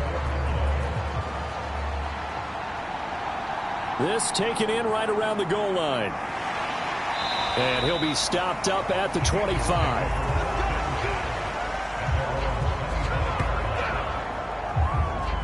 Now the Cincinnati offense ready to see what they can do here. Well, still early in this one, Charles, but the last time this offense was out there, they threw their first interception of the ball game, so trying to avoid repeating that mistake here on this drive. And to put a positive spin on it, at least it happened in the first half and not in a close game in the fourth quarter. But you're absolutely right, partner. One of the last things this offensive quarterback wants to witness again in this game. Kind of an obvious question, Charles, but anything you try to avoid after your first pick, or you say it's one interception, we're still in the first half, I'm going to do the same thing? I think you want to avoid playing scared, and put it into the mind of the quarterback that you've lost confidence in him. Make sure you get some throws that he's going to be able to complete, make him feel good about himself, and continue to run your offense. Yeah, this pass broken up. Excellent coverage there on third down, as that was not an easy one to hold on to. Oh, I thought he had that one, and that was nearly a big third down conversion to give this drive some life. Instead, they're on the spot and help separate the receiver from the ball.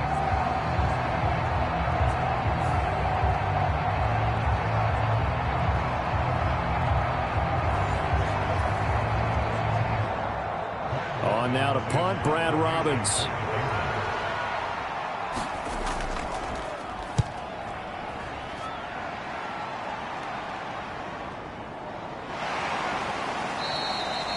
It'll be a 44-yard punt. The return goes for 8. And the Bills will take over the football with a 1st and 10. James Cook running back out now. Whatever he was doing in September, they're hoping that that carries over now to October, because he was sensational last month. He absolutely was, and we all know where it started. At the end of last season, right? All the offseason preparation, the weight workouts, the sprints, right? The vision that he had, what he was going to do this season. And, of course, it all came together with the rest of the team. Those big fellas up front, leverage, and, boy, are they getting downfield and creating extra blocks for him. They really are. Everyone's been doing their job so far to create those holes.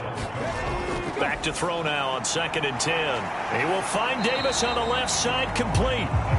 9 yards, and that leaves him just short, so it'll be 3rd and less than a yard.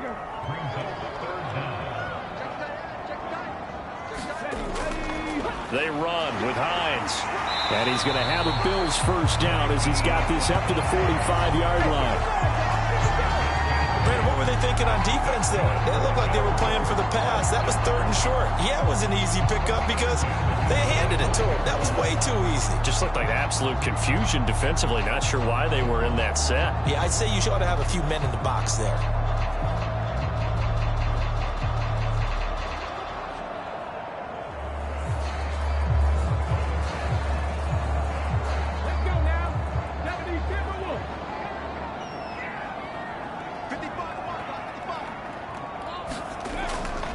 They go play action here on 1st down. Oh, going for Jefferson downfield. And that is caught. Touchdown, Buffalo. Justin Jefferson, his 4th touchdown on the year. And they're able to add on to their advantage. Boy, Charles, this offense is just so explosive. They lead the league in scoring. And another example of just how good they are right there on that play. Yeah, we often overstate about how explosive teams are, but this team is truly a threat to score on every snap, especially on the first few plays of any series. And a big strike like that only adds to their reputation as the league's best offense. Here's Bass now for the extra point.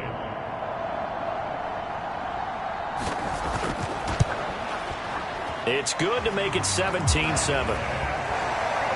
Just a 4-play drive that time. And it was all capped off by Justin Jefferson's touchdown reception.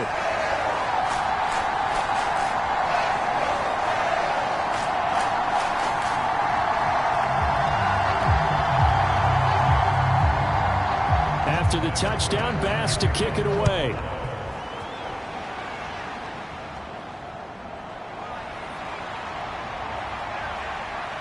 And they will wrangle him down a couple yards shy of the 30.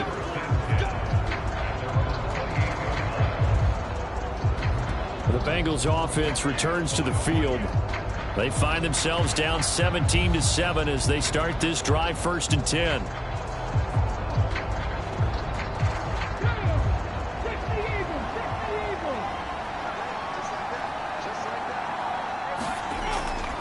They begin the drive with Williams. And he's going to lose yards. They take him down at the 26. Call it a full 3 yards in the wrong direction there. Brings up second down. I have a feeling they'll stay committed to running the football, especially on the early downs. They just haven't had a whole lot of success just yet.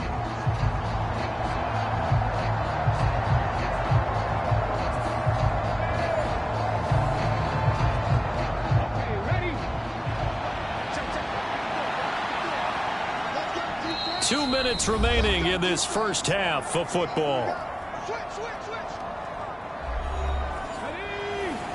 A reminder that when halftime rolls around, Jonathan Coachman will have all the highlights and analysis of this first half of play from our studios in Orlando. And that's good for a gain of 6, and it'll be third down. Now the Bengals urging everybody to get back to the line of scrimmage. Pass taken in by his big tight end. And he takes this one down almost all the way to the 30. That one goes for 36 yards. So often when we're watching a football game, we see one with a lot of ebbs and flows, and this one is no different. And sometimes you just need a big play to wake you up a bit. And they get one right there. That shot of caffeine this offense was looking for.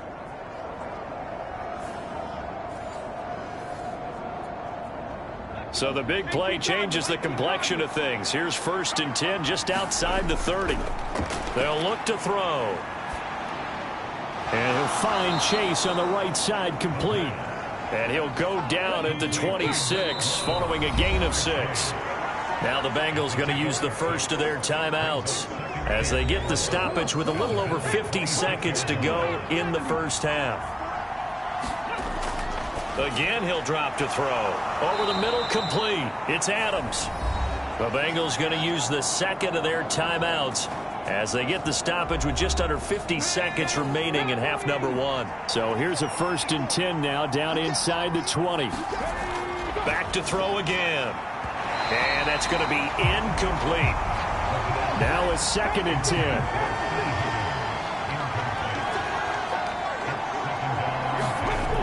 They'll look to throw again.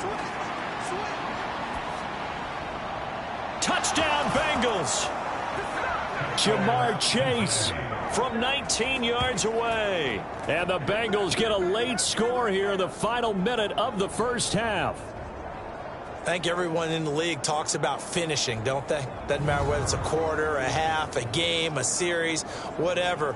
But they're finishing the first half in fine style, putting that one in the end zone. They did, and they didn't leave much time on the clock either. Well done.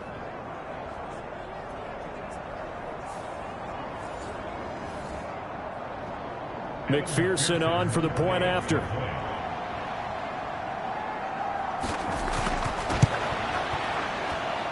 And this is up and good to make it a 17-14 game.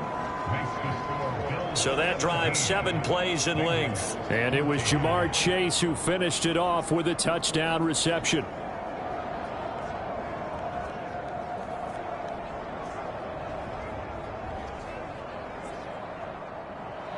After the touchdown, McPherson on to kick this one away.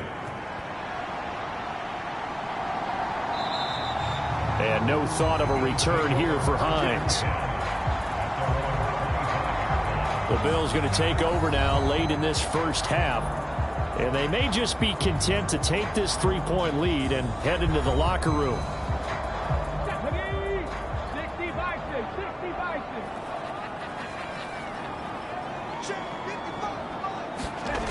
They'll come out throwing here to start the drive. Little pitch and catch to the tight end, Knox. Now the Bills are going to use the first of their timeouts as it'll come with 36 ticks to go in half number 1. Here's 2nd and 7 now from the 28.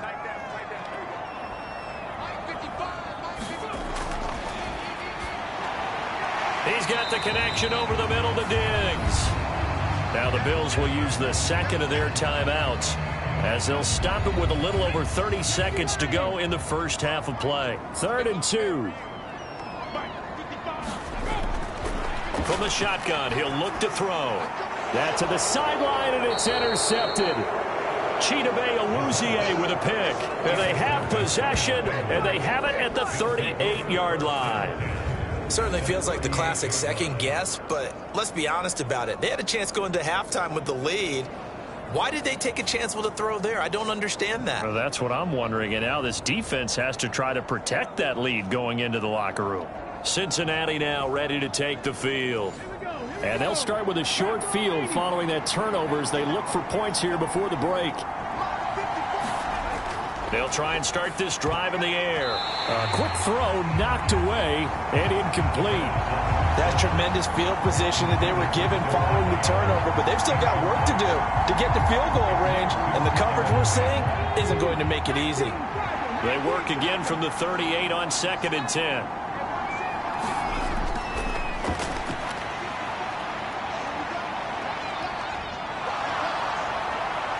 And he is out of bounds right around the 10-yard line.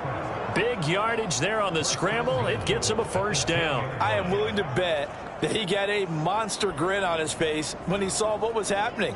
Man coverage was so committed to denying a big throw that it pulled attention away from him, and he had an easy lane to hit, and hit it he did.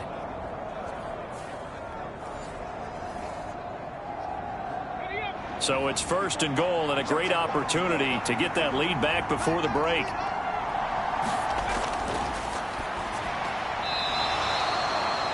Now the Bengals going to signal for their 3rd and final timeout, as it'll come with 15 seconds to play in the first half.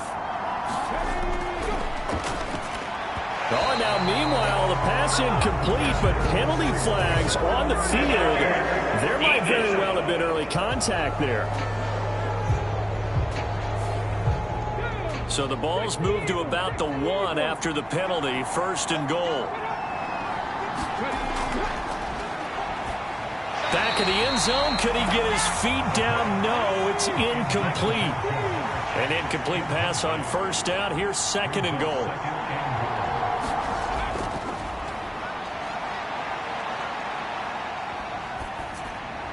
And that is caught. He's got it for a Bengal touchdown. A great play there in the final seconds of the first half. And the Bengals have taken the lead here in the final stages of this first half. Well, someone has a sense of the dramatic here, don't they? Scoring this late in the half to take the lead going into the locker room. Now they just don't want to misstep misfortune on the next kickoff because there's still a little bit of time left on that clock. Yeah, you do have to bring that up, don't you? In the NFL, every play is critical. And if you give up something cheap there, all that advantage they just gained goes right out the window. Extra point by McPherson, up and good. And that will make this a 4-point game. The drive summary that time, 5 plays. And it ends with a Bengals score.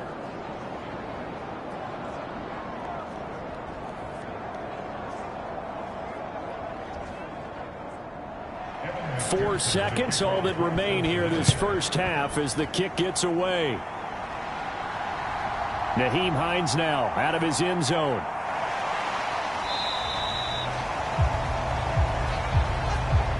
So we've reached halftime here in a 4-point game. As we'll send you down to Orlando, and we check in with Jonathan Coachman for our EA Sports Halftime Report. Coach. Okay, Brandon, thanks very much. Welcome in, everyone, to our EA Sports Halftime Report. Let's get you caught up on what's going on around the NFL. We'll begin our tour out at Nissan Stadium in Nashville, where it was the Titans who get the win at home. Derrick Henry, over 100 yards rushing with a touchdown run. Next, we head up to the Windy City. Check on the Bears at home, Soldier Field. And they were winners in that one over the visiting Green Bay Packers. Roshan Johnson, close to 200 yards on the ground with 3 touchdown runs. And finally, Monday Night Football. They've got a good one lined up between the Baltimore Ravens and the Denver Broncos.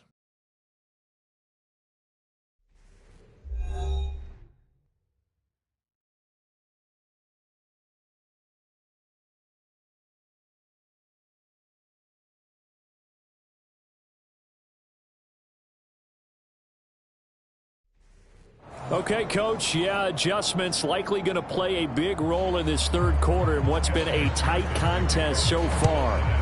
It's been a shootout so far. We'll see which defense can make the adjustments as we get back underway in the second half. And no run back here as the third quarter will commence with a touchback. Out come the Bills now as they'll go on offense first here in this third quarter.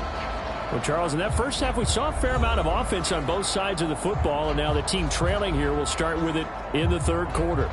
And we both know this coach pretty darn well, don't we? Because his game planning is always on point. And now that he's getting the ball to start the second half, how about all the offense that you already referenced in the first half? He'll put that all together and come out with something really strong, I believe, to get things going here in the third quarter.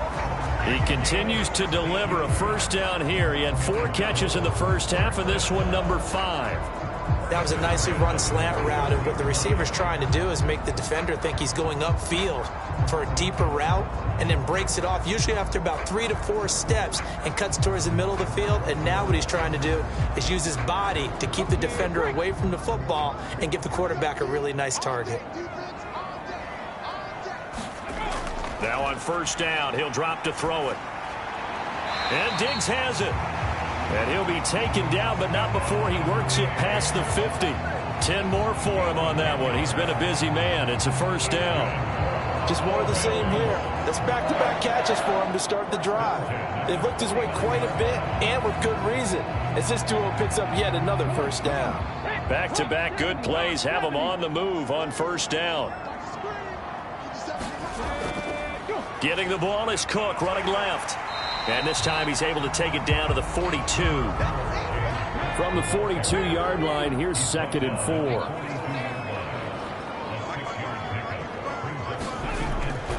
Now a shotgun snap as they'll look. Oh, he put it on the carpet, a fumble, and the Bengals grab it. And his guys will take over at the 30-yard line.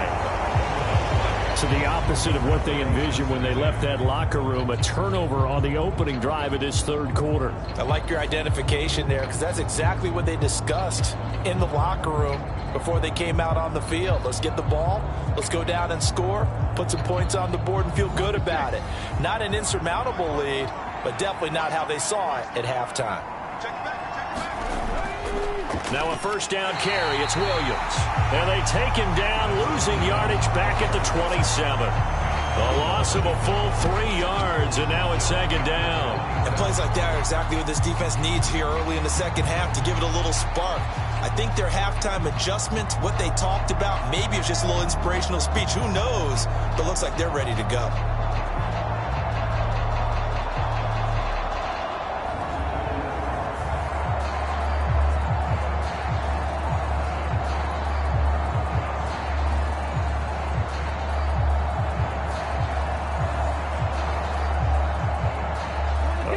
Loss to start the drive. They'll look to make that up and then some on 2nd and 13. They'll stay on the ground with Williams. And again, this Buffalo defense there in run support to stop him behind the line. This will be a loss of 3, and now a much tougher third down looming. I'll tell you what, this defense hasn't played its best, but they're still right in this football game. And if they keep making plays just like that, they're going to give their offense a chance.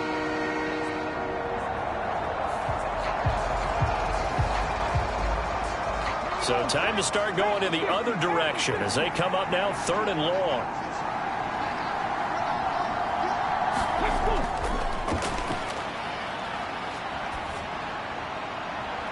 Well, this is taken in. It's complete. A big play there for Cincinnati. 43 yards. Despite writing it down on my notes, I never give enough credit to the offensive line, and we have to here. The protection, that's what made this play a success.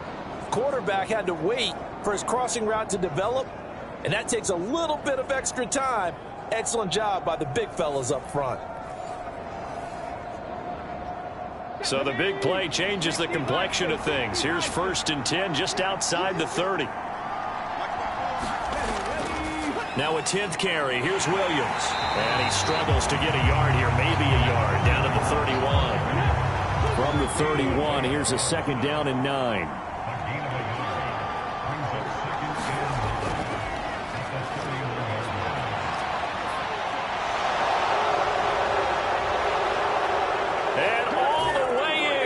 Cincinnati score. quarterback. 31 yards. And the Bengals are able to widen their advantage. And maybe the defense got so caught up in him throwing the football, they forgot he can take off too. And you often hear about the quarterback being the unaccounted for guy as a runner. Well, even on a passing play, he's unaccounted for as a runner, and he turned it into a nice gain. A very nice run, and it turns into 6 points.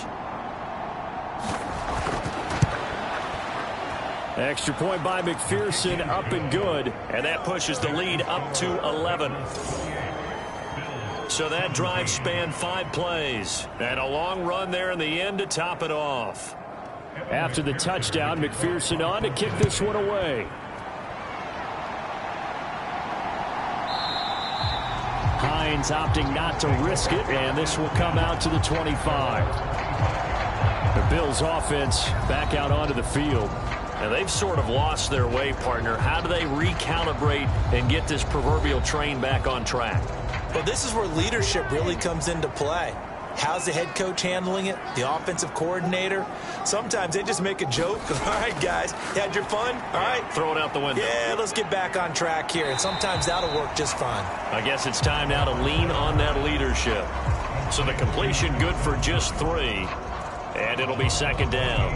I like the thought process. I like the design, but I think he may have waited a little too long to spot his man, because if you're going to run that drag route, you've got to put it on him and let him turn upfield. Instead, he waits until his receiver's too close to the sideline, and they don't get the yards after the catch. Now a throw here to his running back. And he's able to get out to the 32, brought down there. This offense in desperate need of a conversion as they come up on 3rd down. Looking to throw. A short throw pulled in by Kincaid. And he is going to have a Bills 1st down, I do believe. Yes, he's got it by about a yard there on 3rd and 3. At first glance, I thought he just used his size in order to win the route. But he also had a little subtle move in there as well. Made the defender think he was going one direction and was able to track the ball in another.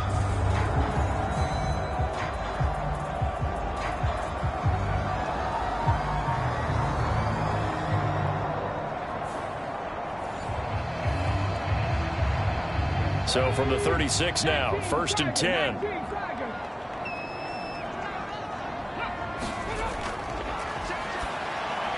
They'll try and set up the screen to Hines. A good convergence there defensively, only a yard, and it's 2nd down.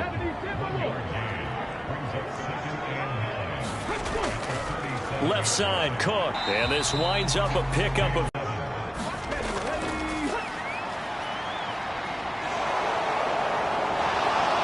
He's going to fire one deep left sideline. Oh, wide open, complete.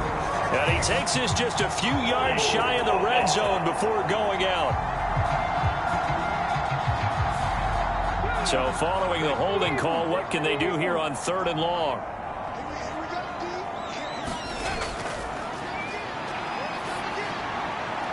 Left side caught by Diggs.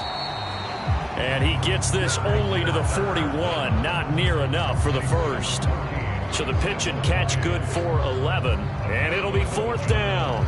So much about this game is just understanding situations and then having to execute, isn't it? Guard the 1st down sticks. Don't let them get there. And they rallied and made the tackle. The Bills send the punter out as he's on to punt for the 1st time tonight.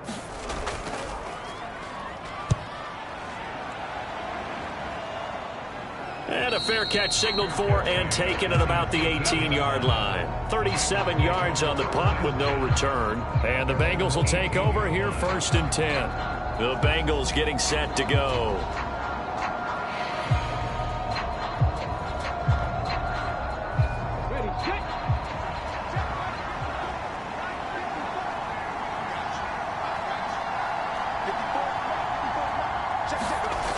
They'll come out throwing here on 1st down. And this turns into a nice gain with a slide at the end. A nifty bit of scrambling there. 12 yards, 1st down. Partner, even I can figure out who deserves the lion's share of credit for their lead right now, because he has been terrific in a dual threat role, really chewing up yardage and getting them points with his legs. Simply put, That defense has had no way of stopping him, and that's why his side is on top.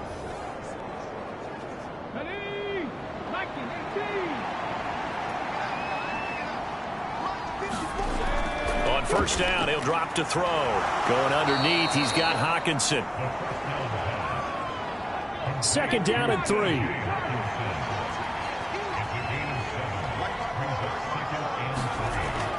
They're going to look to throw. Looks again for T.J. Hockenson, and he's got him again.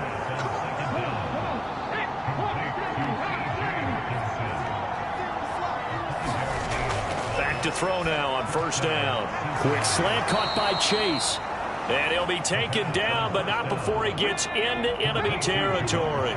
So first and 10 now in Buffalo territory at the 46. And he'll get this one down near the 20-yard line, just shy of the 20. Turns out to be a great idea to tuck that one. Good for 24 yards. And this is a rarity in the NFL, a 100-yard game on the ground for a quarterback. Even as those passers get more athletic and mobile, we only see about 5 of these a season. It takes a special set of circumstances for it to happen, and of course, a special player. They'll bring a receiver in motion right. He'll get an opportunity with it on the touch pass. And he'll take this inside the 20 and down to the 18. They'll come up second and 7.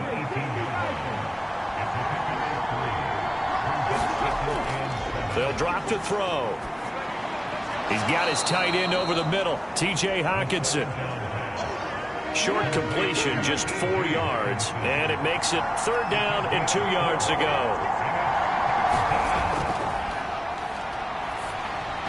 Now the ball comes loose. Now this is picked up by the Bills. And he'll be stopped shy of the 15 at the 14-yard line on the return.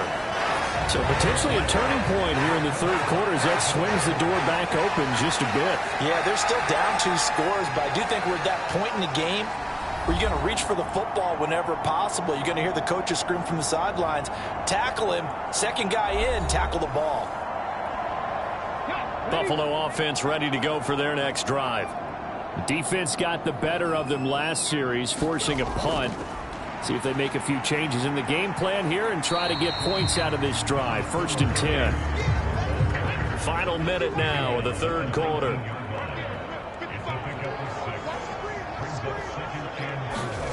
Second and 4.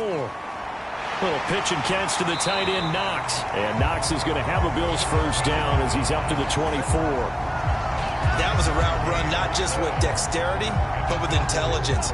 Found the hole in the zone, made sure the quarterback saw him, and was able to make the short catch and flip the down marker back to 1. They'll look to throw now on first down. It's caught by Davis.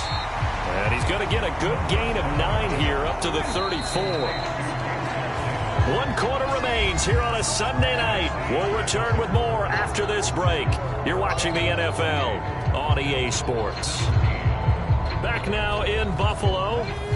Maybe a good spot to take a shot. Here's second and a yard from the 34. They'll set up a throw. Middle of the field to Jefferson. His 5th catch tonight, and it's good for a first down.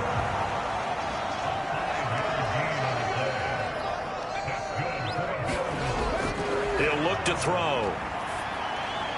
A short throw pulled in by Kincaid. Will go down as a gain of 6, and it's second down. This possession means so much for them. They've got to focus on this drive and find a way to make this a one-possession game. Got to get a score. Yeah, so good with a field goal. Don't necessarily need a touchdown. He'll drop to throw. And he'll be taken down by the Bengal pressure.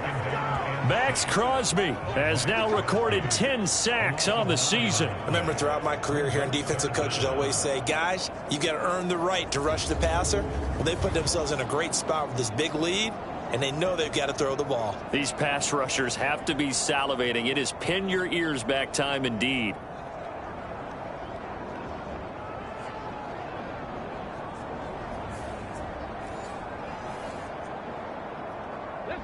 The Bills on third down. They've converted 3 times in 8 chances. This is 3rd and 14. Back to throw here. That's incomplete, but there is a flag down, so hang on. A big call coming on third down.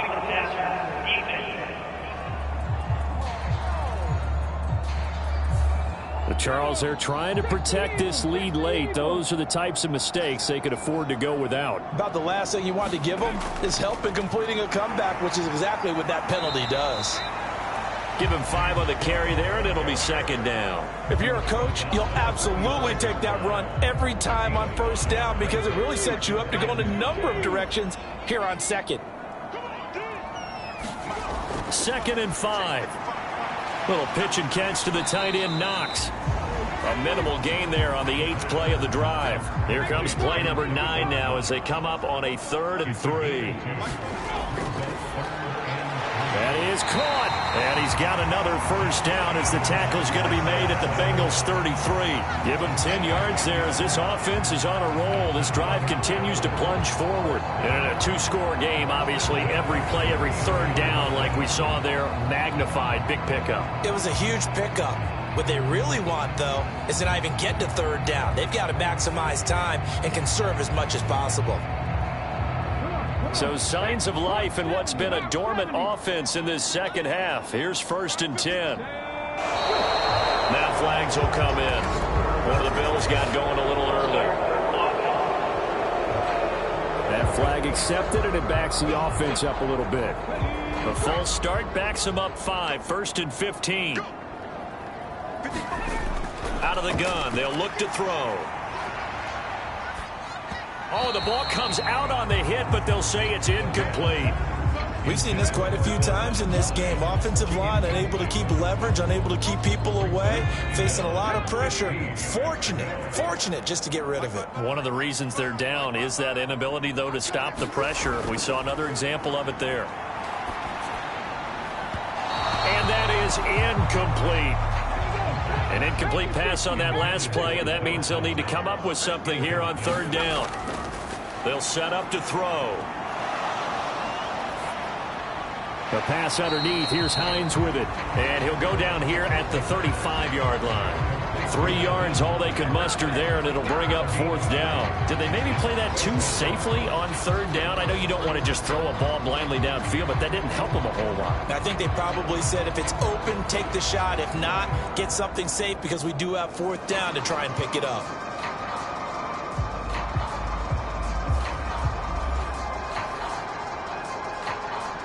Tyler Bass out for the Bills field goal. From the left hash, this will be a 52-yard attempt. The kick by Bass is good. And that'll make this an 8-point game.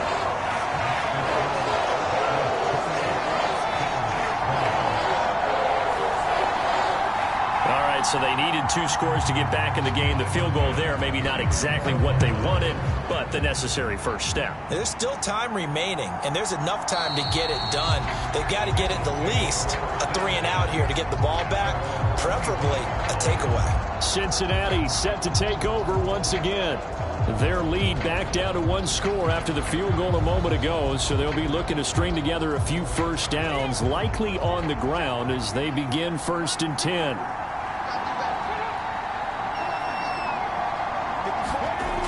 He'll look to throw. Open man, he's got him, the tight end, Hockenson. And they get him down, but not before he takes it across the 40-yard line. 16 yards right off the bat and a first down. And these guys certainly are not hiding what their intention is. They're absolutely showing it. They're definitely not going to sit on this lead here in the 4th quarter.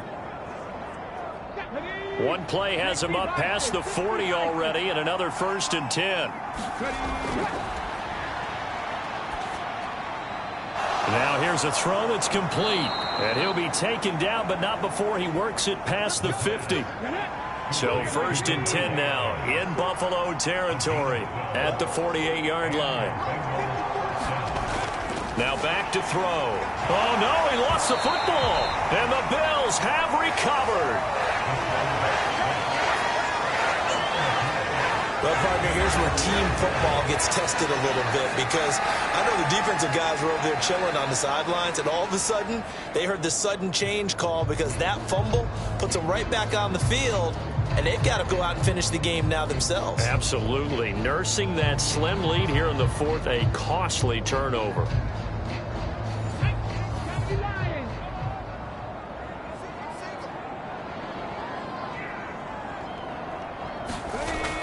They'll look to throw here on first down.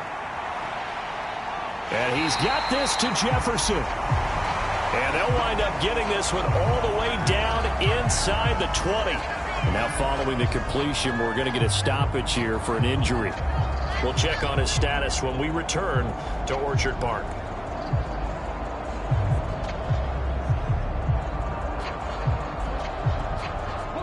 So the ball down to the 16 here for 1st and 10. Cook up the gut.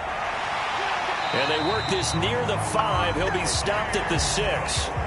60 yards on the ground for him now on 9 carries. This drive's shaping up pretty good. A quick 1-2 combination on a pair of plays, and they've got it right on the doorstep. They're making it look easy, aren't they? And you and I both know it's certainly not easy. It's a lot of hours of preparation, execution, practice going into this drive. 1st and goal, a touchdown and a 2-point conversion here are musts. They'll run with Cook, and he'll take it into the end zone for a Buffalo touchdown. James Cook with his 2nd touchdown of the game, number 8 on the season. And the Bills have a chance to tie things up as they trail by 2 here in the 4th. Some good running there at the end of the drive. He had the burst that set up the 1st and goal, and then one play later, he's in the end zone. Brandon, what I liked about that sequence is I'm not sure who made the play call, but they understood the situation, understood the momentum. A nice hard-charging run, give it right back to him, and let him cap things off. And he will get into the end zone for 2, and this game now tied here in the 4th. Still time to work with on the clock, but they wanted the tie now, and they got it. And I love their aggressiveness. Go ahead and get it done, get the game tied. Now your team has the momentum, and you're staring across the field saying, let's see if you can match us. If you've been waiting all day for Sunday night, it's been worth the wait. All tied here in the 4th as the kick is away. No run back here, down to a knee, and this drive will start at the 25. And out now, here come the Bengals. Well, they just gave up the score to tie it. That's the bad news. The good news, plenty of time in this 4th quarter to try to grab that lead back.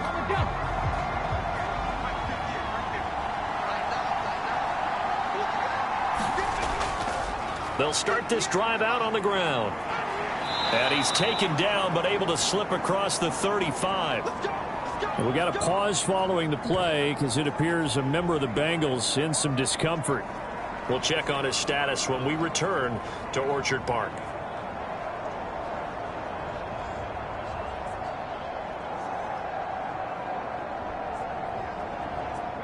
So from the 36 now, 1st and 10. They'll look to throw here. And this is going to be intercepted. There he goes, right side. Well, that one was in the air for an agonizingly long time. Just begging to be picked off, wasn't it? It's one thing if you're throwing a ball like that, trying to throw someone open or lead them into an area. But that ball needed to be thrown with a lot more conviction. As a result, it's an easy interception.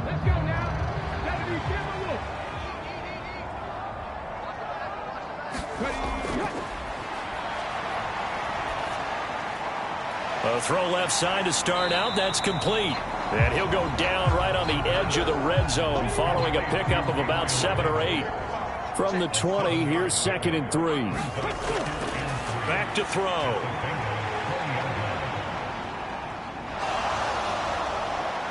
And down he goes. A coverage sack. Took too long to get rid of it. B.J. Hill, his 2nd sack of the night. And this dominant defensive performance continued on that play. This poor quarterback, he's not received the protection he needs and has had to pick himself up off the turf far too often.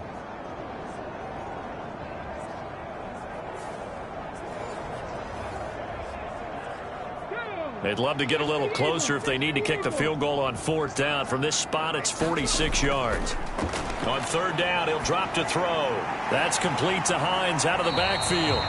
And they're going to stop him short of the 1st down as he's tackled at about the 21. That'll bring up 4th down. They wind up getting 8 yards, but they needed more than that. We can make this one pretty simple. Locked up all of his progressions downfield, forced to get it to his running back. But how about the way they ran to the football and knocked him down to force a 4th down?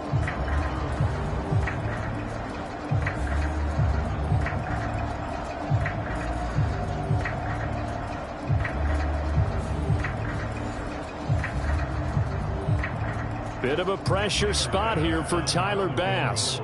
This to break our 4th quarter tie. The kick by Bass is good. And the Bills have taken the lead here in the 4th.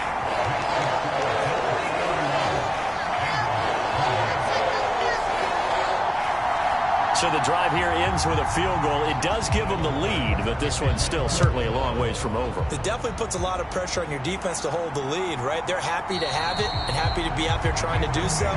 But I know as a former player, in the back of their mind, they're thinking, why don't you score the touchdown and seal this thing? Now this Bengals offensive unit ready to see what they can do here. And now they find themselves trailing following the field goal. Still a good amount of time in this 4th quarter, but this drive very well could determine the outcome of this ball game. They'll start on the ground here on 1st down. And oh, he sheds a tackle. Now he's got some space. And he'll go out near midfield at the 49. 49 yards rushing on 12 carries for him now. We'll definitely see some open running lanes, and he's taking advantage of it right now, but that shouldn't be a surprise. Defense has the lead. They're playing for the pass first.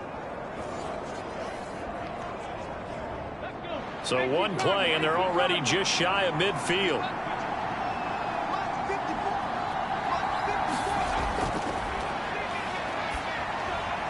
There's a throw over the middle. It's taken in by his tight end. And down he goes at the 49, a 3-yard pickup. Under 4 to go now as the clock runs, and they come up on 2nd down. Now this one over the middle into the hands of his tight end, complete. And he's got a 1st down as a tackle made at the Bills' 36.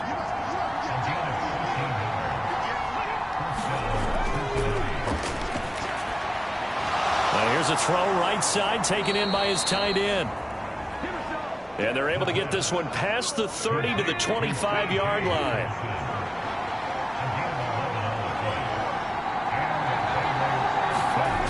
They'll stick with the passing game as he looks to throw. It connects quickly to Jamar Chase.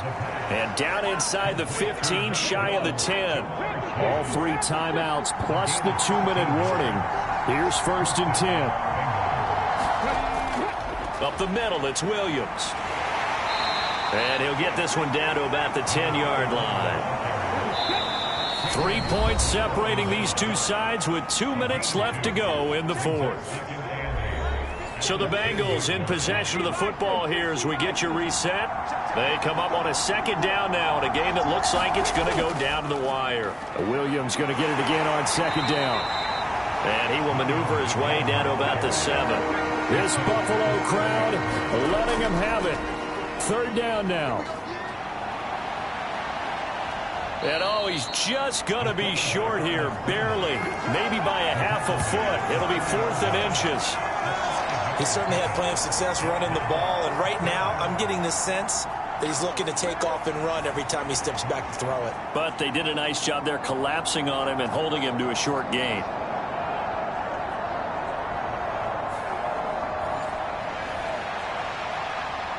So on 4th down, out trots the kicker in a big spot here. From the right hash at a bit of a tight angle. McPherson's kick is good. And that will tie this game here in the final minute of play.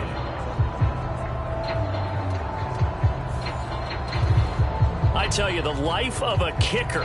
He has not been called on the entire game. He's over there by the net, but they send him out here in the 4th quarter and say, hey, go tie the game, will you? And guess what? He comes through. I just don't know how they do it. I really don't.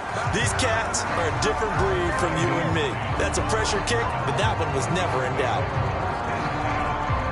Here's the Buffalo offense now as they get set to take over here.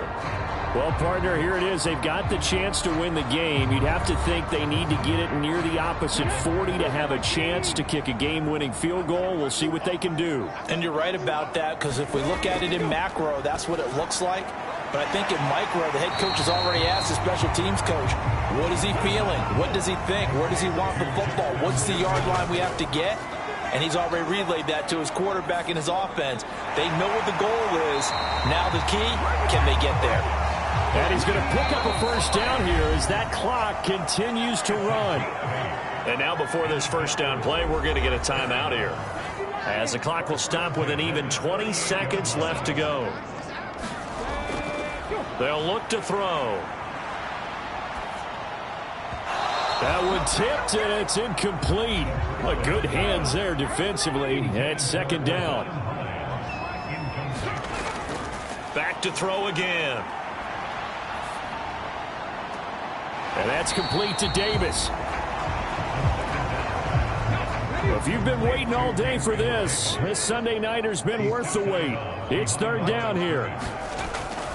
They'll look to throw again. Able to find the open man. That's complete. Now the Bills will use the second of their timeouts. And as the two teams talk it over on their respective sidelines, we take a break. And we will get a timeout with 2 ticks left.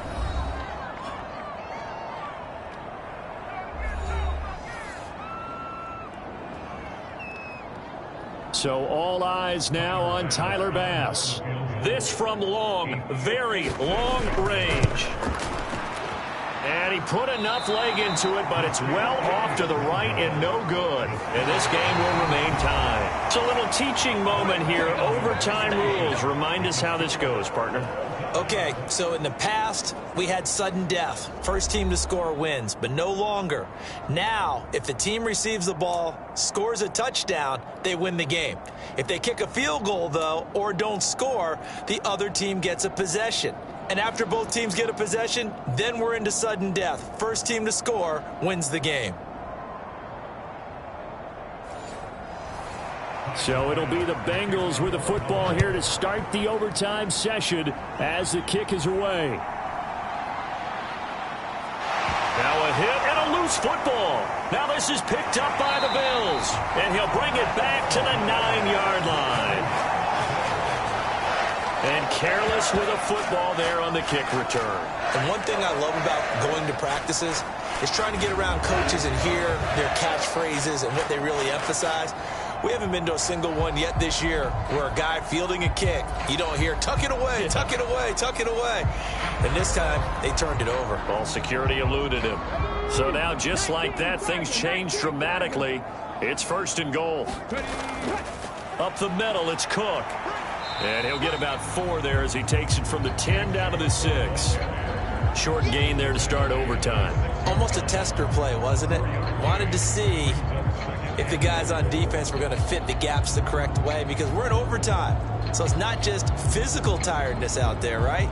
Mentally, are you still doing what you're supposed to do? And they were up to the task on that play. And certainly fatigue on both sides of the football. This is Hines. And he's into the end zone for the touchdown and the game winner in OT. We needed extra time to decide this one. The rushing score in OT finishes it off, but all throughout, really just a great game to witness. I agree, and the whole time we were watching and working on this game, I had it in the back of my head. We could get to overtime. Just the way this game went, the ebb and flow of it all. And then to get there and finish it what I would call an old school way, a running play, because in today's NFL, we throw the ball to ring the bell, don't we? Not there. They ran it in. And again, just a great, great game that we bore witness to. So for Buffalo, they boost their record up to a strong 4-1. And they'll get to stay put for a few days as they'll host the Chicago Bears next week.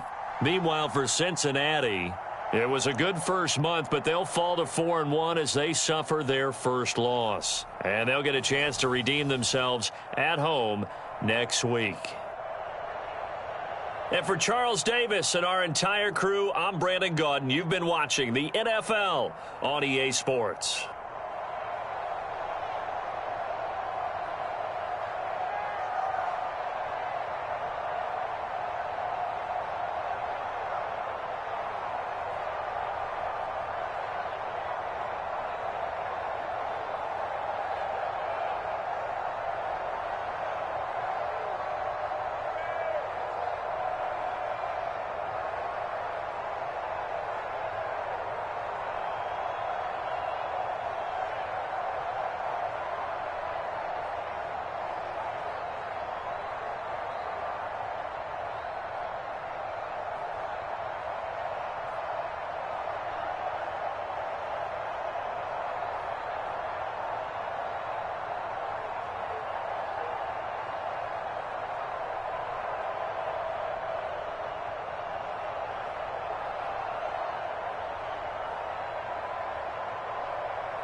today, from the Caesars Superdome in New Orleans,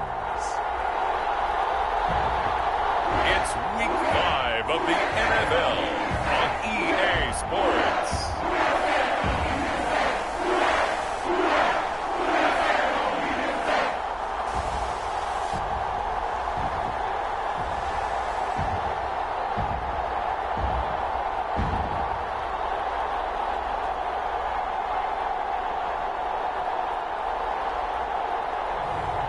It's the New Orleans Saints taking on the San Francisco 49ers.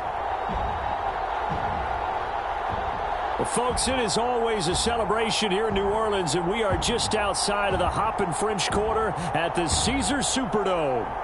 Today, we've got a Week 5 matchup in store here, as it'll be the San Francisco 49ers taking on the New Orleans Saints.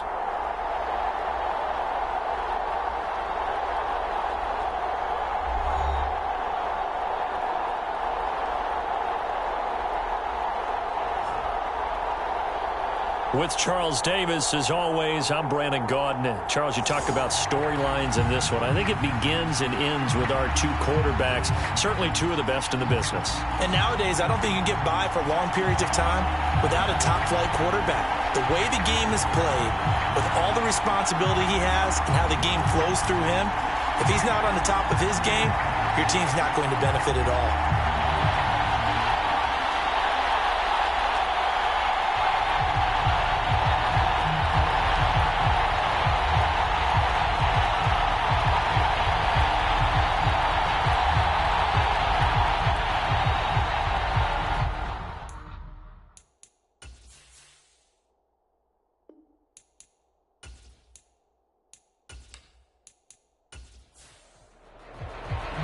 Seems like we were just starting training camp, but here we are in October, and off we go on EA Sports. Taken at the goal line. And able to get this across the 20, but not much further as he's dropped it to 23-yard line. And here come the Saints for their opening drive. They'll be led out by the former Mississippi State product, the mobile quarterback, Dak Prescott. And this is a game for grit, determination, and somehow finding a way not to panic. What a horrible start for them. I mean, they haven't won a game yet. So now, as a quarterback, you're not just talking to your team. You've got to demonstrate to them what they need to do to win. He's got to be the leader by how he plays. They run on first down as they get about 3. 2nd and 7 forthcoming.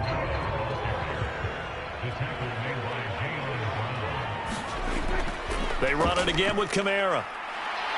And he'll get it up to the 33-yard line. Well, there's plenty of real estate for him to maneuver on that run, and let's face it, it shouldn't be a surprise. He's one of the better backs in the league. Had to come into this game with the idea, slow him down, otherwise it's going to be a long afternoon.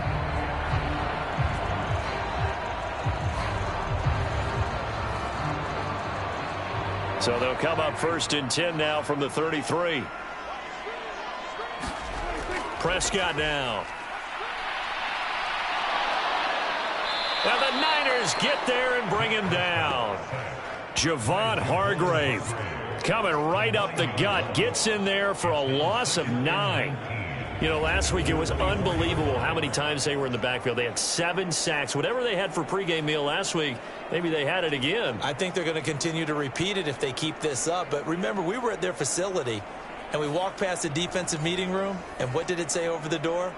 Rush the passer. It's a philosophy. It's a statement. That's who they want to be, and they've been very successful with it. Yeah, an opening drive sack. A 2nd down throw for Prescott. He throws and he hits the slant route to Thomas. So 8 yards on the completion there, and they'll be facing a 3rd and 12. Prescott.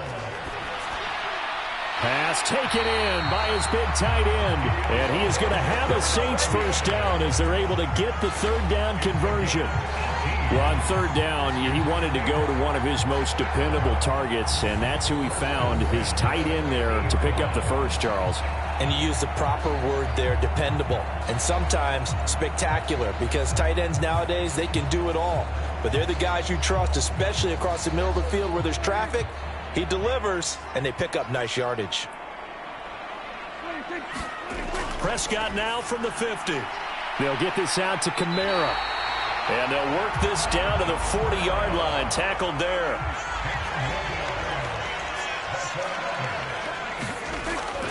Now a first down carry. It's Kamara. And little room to maneuver there. He gets it down to about the 39. Isaiah Oliver there on the tackle.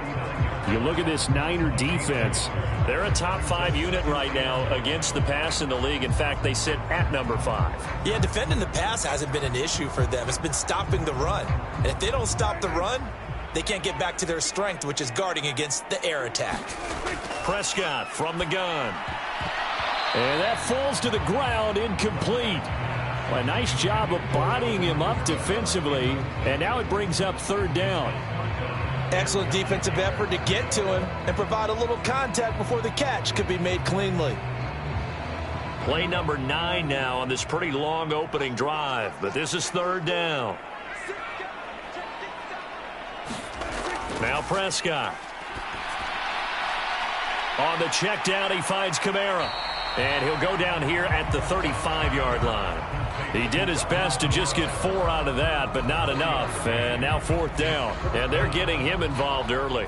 You feel like they saw something on tape, or they just have a sense with him because he's had a good week of practice or something in that area that they want him involved. Just as you said, they want him to touch it either in the running game or the passing game, but they must like the matchups they're getting.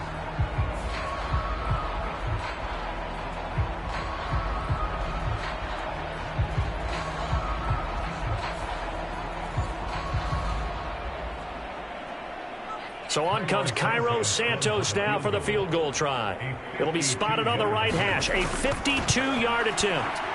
And that is no good. Oh, he missed it just wide of the upright, and this will remain a scoreless game.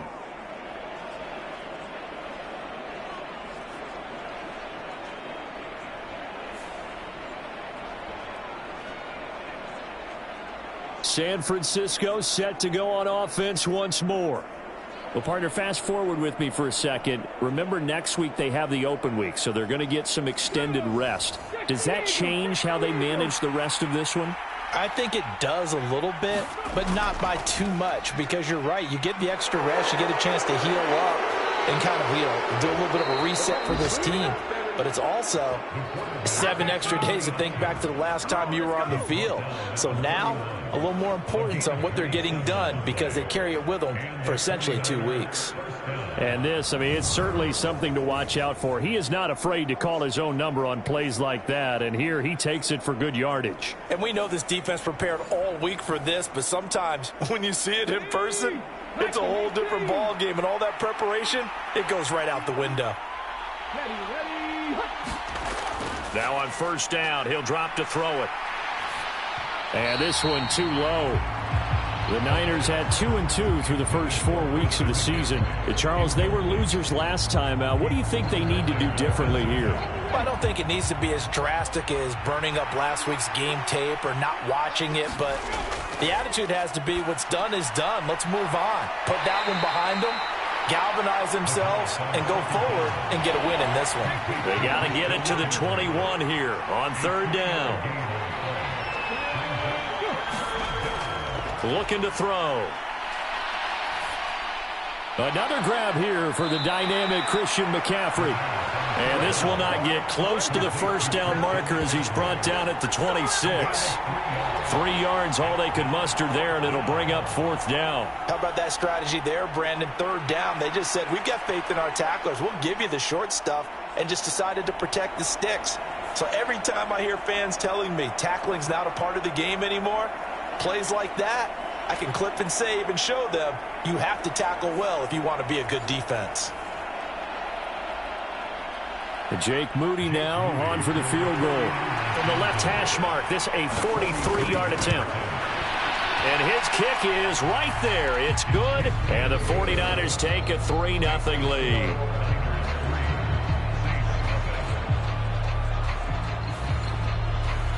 Well, in a close game like this, obviously you want the touchdown, but certainly they will take the 3. And they'll be okay with that, but let's throw a little credit to the defense as well. I'm just glad this doesn't come down to a debate, right? Which side won, partner? Because the defense, hey, we didn't give up a touchdown. The offense, hey, we put 3 on the board. Either way you look at it, I think both sides gained something out of that drive. New Orleans Saints, they get ready to set up shop for their second drive. And the way their last drive ended, boy, it was frustrating. They had a pretty good drive going. It was sustained, and then it stalled out, Charles, and they missed the field goal and got nothing out of it. Is that insult to injury?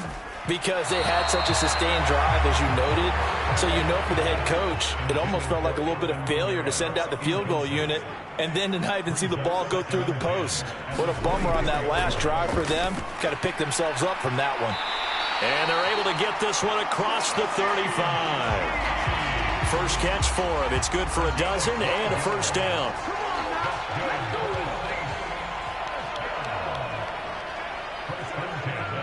And the tight end goes in motion left. On play action, Prescott. Oh, that's into double coverage and intercepted. It's Jair Brown who's got it. And he'll return this ball across midfield to the 47-yard line.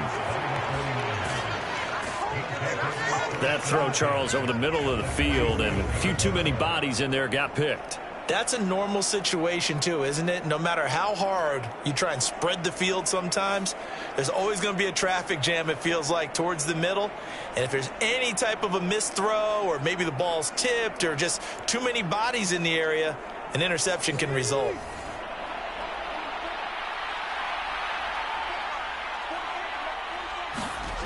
They'll come out throwing here to start the drive. Flushed out right. And he'll go down inside the 45 before going out of bounds. 2nd and 7.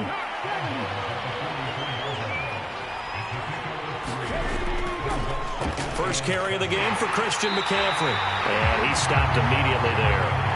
No gain on the play, and it's going to bring up a 3rd down. And you look at this Saints defense. This unit, they've struggled a little bit against the pass, ranked number 21 in the league. They'll take that play right there each and every snap because throughout this season, they've given up some big plays. To be able to hold someone to no gain, oh, yeah, they'll take that one all game long. First catch of the game there for Samuel, and it results in a first down. All right, let's just go ahead and walk through this one pretty easily, right? Blast off the line of scrimmage, get downfield to a certain point, usually around 8 to 10 yards, turn around and make sure the quarterback sees your numbers and set yourself up for the pass. A well-executed curl route by Charles Davis. They had to settle for 3 last drive, hoping this second go-around ends in 6. In good position, 1st and 10. Now a nice throw here right side. He hauls it in. And they'll have it in the red zone before he crosses over out of bounds. Back to throw now on 1st down. Got a man. That's Ayuk. And able to break one tackle, but then quickly brought down. But a nice little gain. So not quite a 1st and goal just yet as they come up now 2nd and inches. McCaffrey running up the middle. And here he'll get it down to the 7.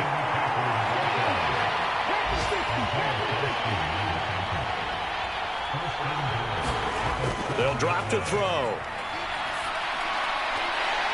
Looking end zone, but it's incomplete. They'll try again here from the 7 on 2nd and goal. They're going to look to throw. That's caught by Deebo Samuel. Touchdown, San Francisco. A great effort there. His 5th touchdown now on the year. And the 49ers are able to extend their lead. And all about timing there on that short slant, Charles. Exactly right. That was timed up so well. The route, the throw, touchdown.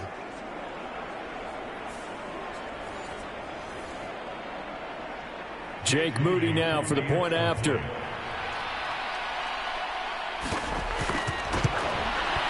He's got it, and now it's a 10-0 lead here in the opening quarter. So that drive goes 8 plays. And it's Deebo Samuel who caps things with a touchdown reception.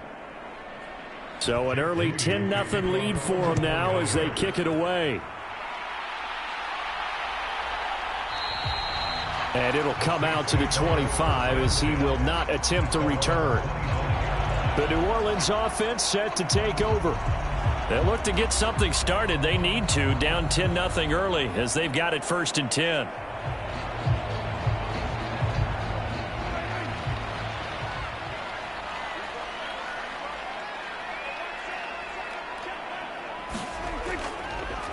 Here's Cook as they begin on the ground. And he's going to be dropped following a pickup of 7 past the 30 to the 32. The numbers a week ago for Cook. 13 carries, 56 yards, and a touchdown. Not a horrendous week last week running the ball, but definitely room for improvement for their numbers. No doubt they made some slight adjustments to how they're going to call plays this week in hopes they can kick those numbers up a notch. 2nd down, they go right back to Cook, and he'll be brought down right around the 37. 4 yards the pickup, 1st down. Now, we all know that an offense coordinator and a quarterback, they're aligned at the hip. But when you've got a runner who can get you that kind of yardage, that guy's invaluable. Now it's Kamara in the passing game. They showed off a nice juke of the defender before the next wave could bring him down. In need of only about the length of the football here on 2nd down. Off the play fake, Prescott. Down he goes. The 49ers get there. Nick Bosa able to record his 5th sack of the season. Well, last game he had 2 sacks. Got another one here picked up right where he left off. Brandon, he spent the entire offseason working on new moves, new techniques, trying to add to his arsenal of pass rush moves. Certainly paying dividends in what we've seen so far. 3rd and 8.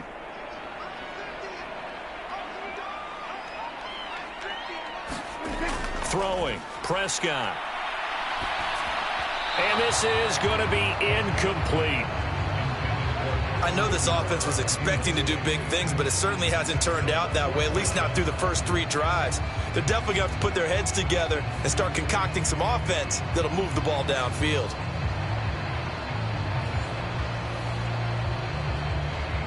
Now the veteran punter for the Saints, Thomas Morstead, on to punt on 4th down. He punted 4 times in the loss last week as he gets this one away here.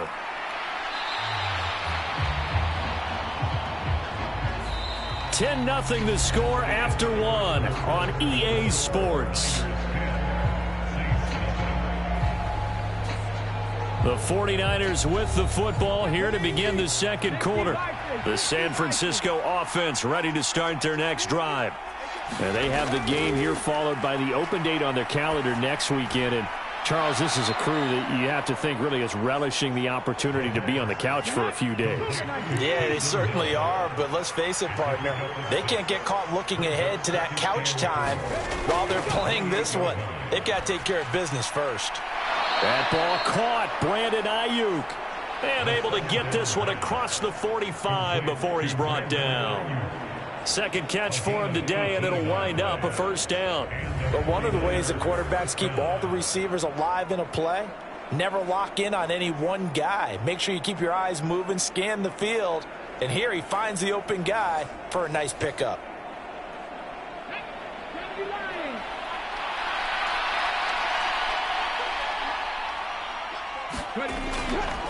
They go play action here on 1st down.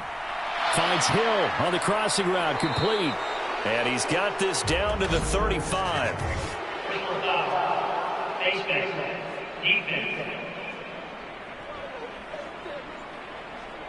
So it was already a gain on the completion, but tack on some more with that penalty. Absolutely, and no matter what angle you're making the tackle from, you can't grab the face mask, and that's just putting your defense on its heels just a little bit more. So the penalty yards marched off on the face mask. Here's 1st and 10.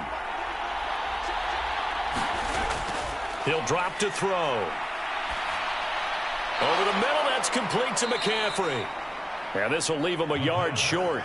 Nice pickup of 9 yards on 1st down. And they'll use him out of the backfield, and sometimes quite a bit. They're just trying to get him touches any way they can. 4 catches a week ago. There's another one right there. Second down in the yard.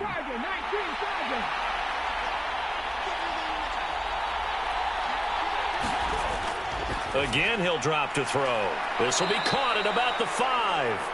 And the 49ers are going to be looking at first and goal as they move this down to the 4-yard line.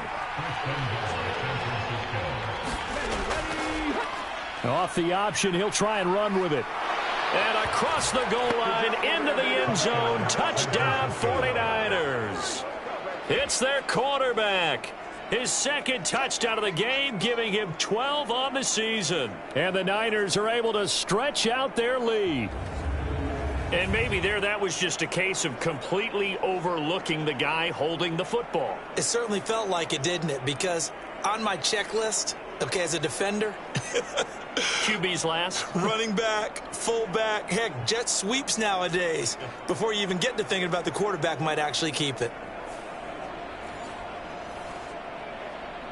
Now Moody for the PAT.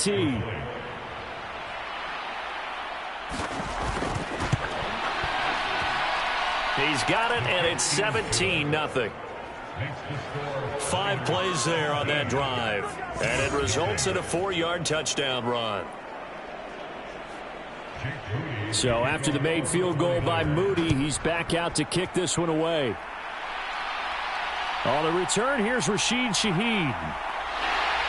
And makes it across the 20 as his guys will set up shop at the 23-yard line. Out onto the field comes New Orleans. And we don't want to call this desperation time, especially in the second quarter, but you're down. You don't want to. No, but well, let me finish. Okay, my bad. You're down 3 scores already. You've done nothing offensively, nothing on the scoreboard. That's not a good combination.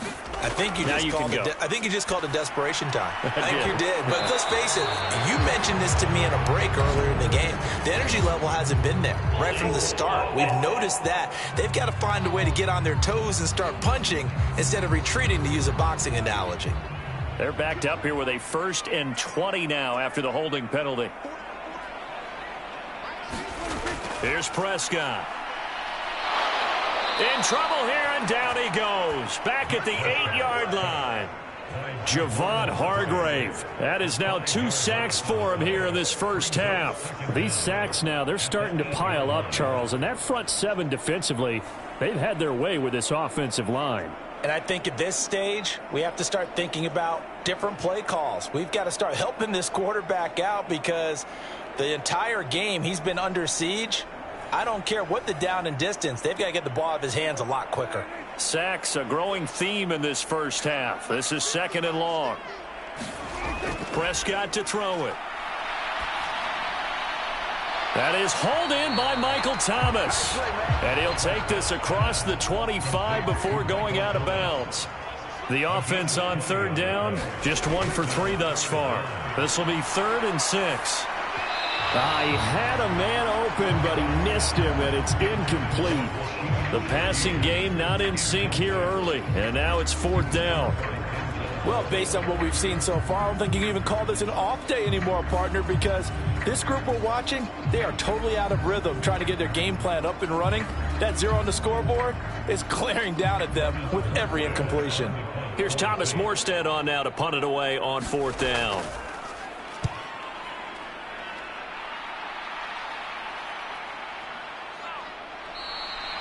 It'll be a 39-yard punt, no return. And the Niners will go on offense, 1st and 10. Deebo Samuel trotting out with his offense to start this next drive. Well, September sure treated him kindly. Now we flip over to October. Any reason to think that those numbers drop, or can he keep the pace up?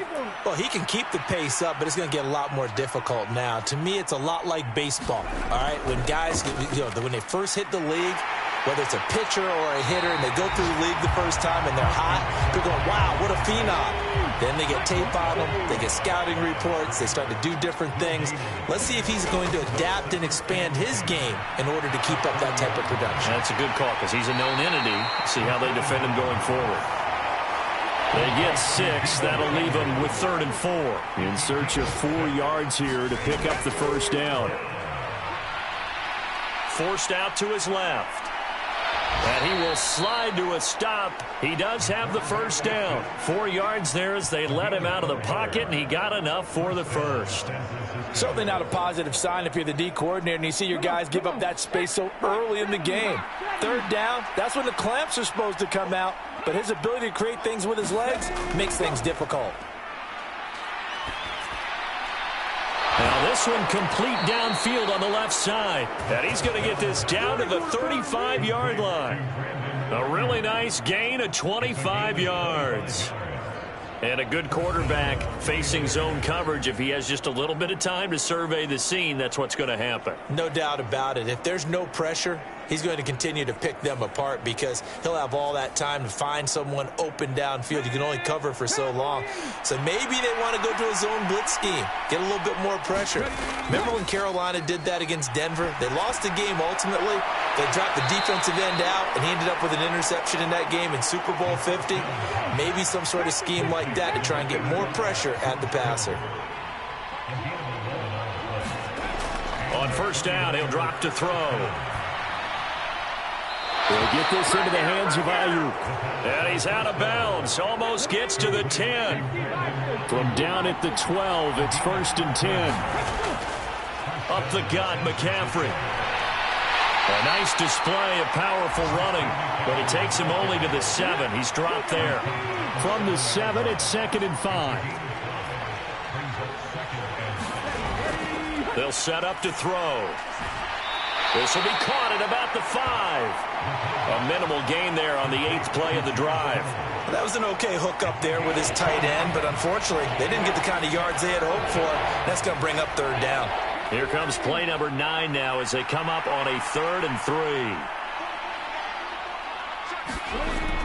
3. He'll look to throw. Flush to his right. And he's going to take it in. Touchdown, San Francisco. A 5-yard touchdown run. And the 49ers are able to widen their lead here in this first half. Well, I'd have to say that for him, that was an all-encompassing drive because it was his arm that got his team down to that point, but his legs that finished the deal. Give him credit for making it happen.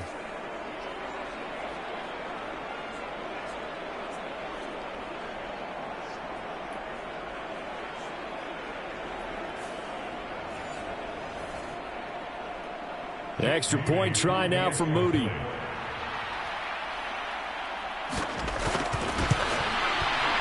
And the lead is now 24. A good drive that time as they go 9 plays in all. And it's finished off with a 5-yard touchdown run.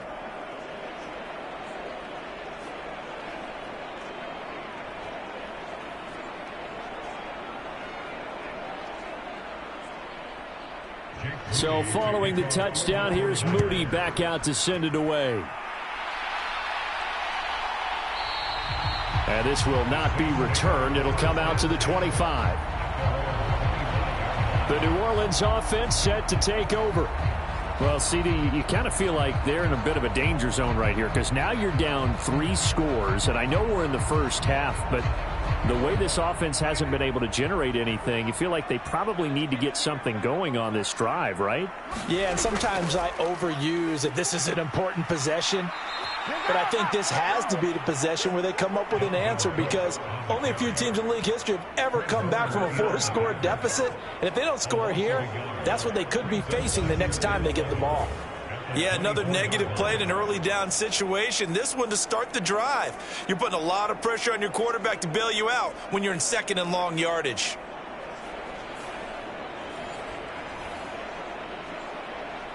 A loss of a yard there to start out. That leads to a 2nd and 11. From the shotgun, it's Prescott. On the slant, complete to Michael Thomas. They'll wind up getting 10 back as that sets him up for 3rd down.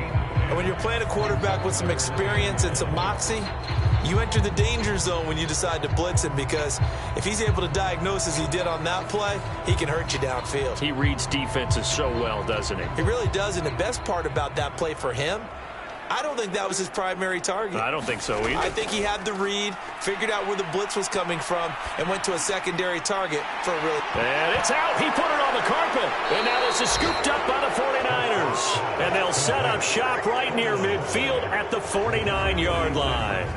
Obviously, you got to hold on to the football, but I've got to give credit to the defense there. Good job of knocking it free. Yeah, because a lot of the time we just blame the offensive players for not taking care of it.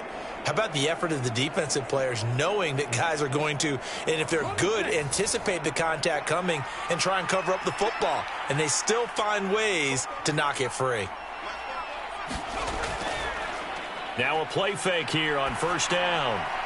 Into the hands of Williams across the formation. So from the 39 now, they'll come up on a 1st and 10. Now back to throw. Complete to the tight end, Kittle, over the middle of the field. They don't need to run another play here before the 2-minute warning. Let's see if they do it anyway. 2nd and 4. That pass caught. It's Williams.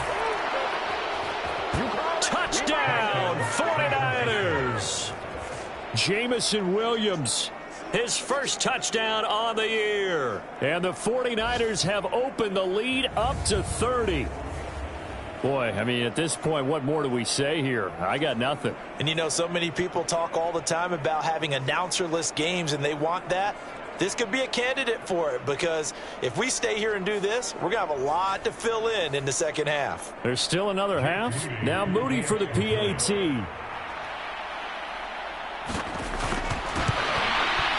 And the route is on here in this first half. So they only needed 3 plays on that drive. And it was Jamison Williams wrapping things up with a touchdown.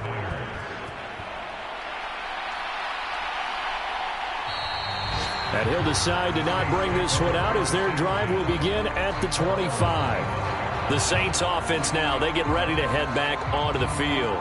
Last time out, they had the fumble. That led to the touchdown. Not a great look on either side of the ball as the defense gave up the points too, Charles. But they've got to take care of the football and do better here on this possession. It's certainly been a tough stretch, partner, for both of those units, and they kind of put their defensive mates in a really tough spot there by dropping the ball on the ground. But an easy way to make it up to them, get out there now and get some points on this drive.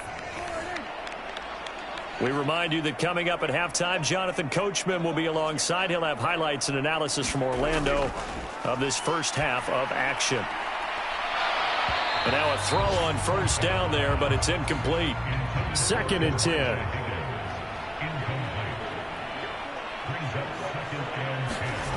Now Prescott.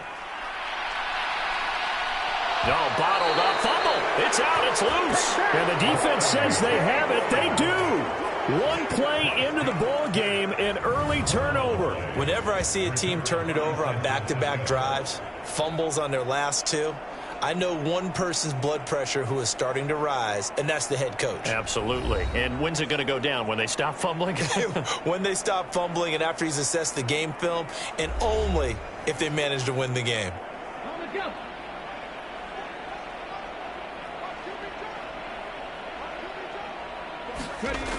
They'll come out throwing here on first down. And he rifles one incomplete.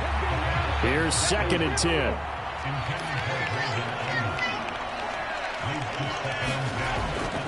Back to throw here. Little short pass here to Hill. 9 yards, not quite enough, and they'll be left now with 3rd and 1. Let's not quibble about the gain there on 2nd down. That was a positive play because that was a take-what-you-can-get situation. Got out to the tight end. Now it gives them a much better opportunity to convert on 3rd down. Here now, 3rd and a yard. They'll look to throw here. Connects with Kittle underneath. And he'll be taken down, but he does have first down yardage. A 3rd down gain of 3 yards, and that'll be enough. Got to say, I was a little surprised to see him, Charles, come out in the shotgun on 3rd and less than a yard. Yeah, but the way the NFL is nowadays, we hardly ever see anyone really run for it on short yardage. So they're going to throw the football more times than not. That was a nice, easy rhythm throw right there, and they pick up the first down.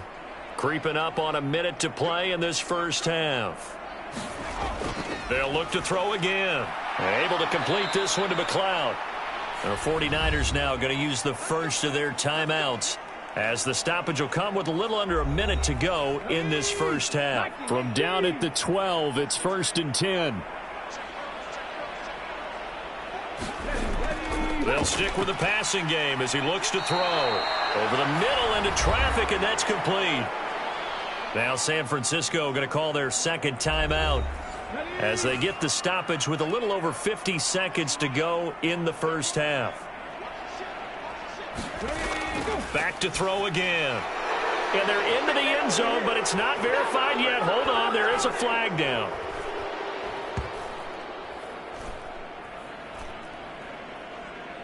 Pass interference. Defense.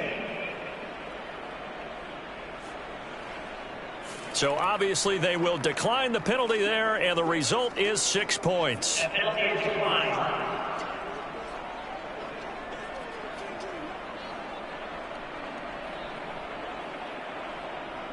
That score that they just gave up there, that's a tough one for their defense to swallow because they've had a tough time through the first 2 quarters. They really were determined to get a stop there, unable to do so. That makes their comeback hopes that much more difficult. Moody good with the extra point. And the route is on here in this first half.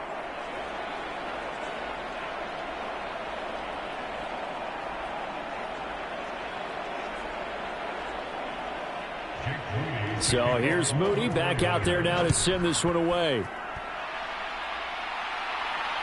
This fielded right at the goal line. And out a little across the 25 to the 27.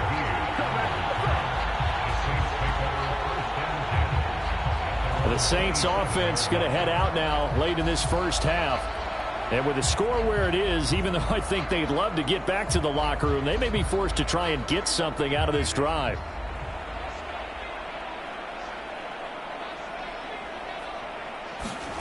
A first down throw for Prescott. Oh, he dropped it. And that's pretty indicative of the way this one's gone. So now 2nd and 10 after the incompletion on first down. Out of the gun, here's Prescott. He's got Higgins over the middle. The Saints going to call the first of their timeouts, as it'll come with 36 ticks to go in half number 1.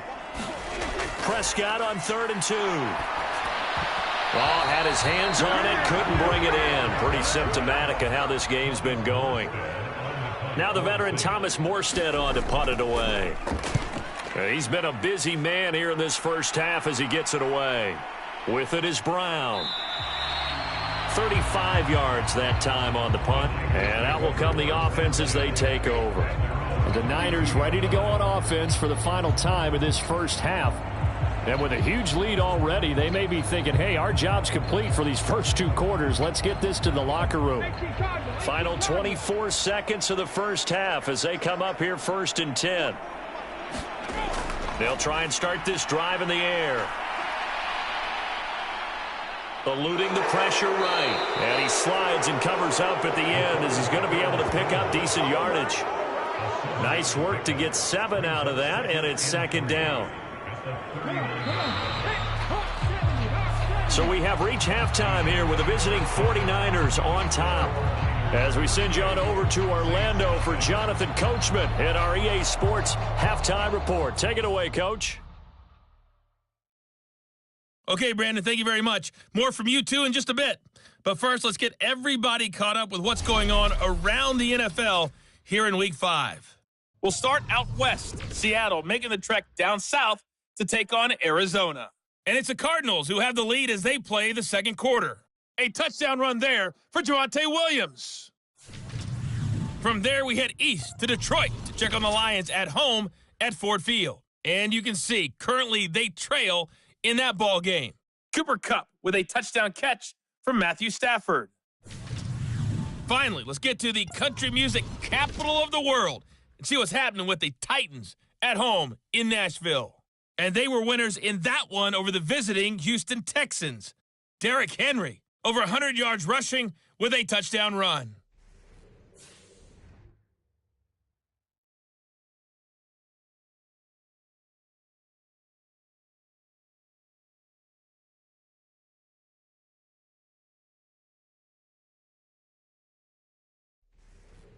Okay, Coach, thanks as always to you and the gang in Orlando as we welcome everyone back in for quarter number 3.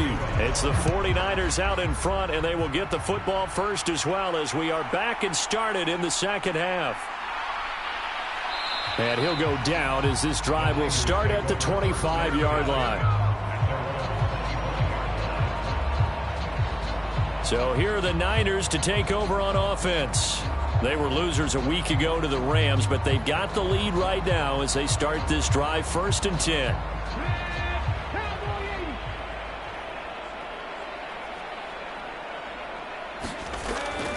Starting the second half with a run by McCaffrey. That's to about the 28. Second down coming up.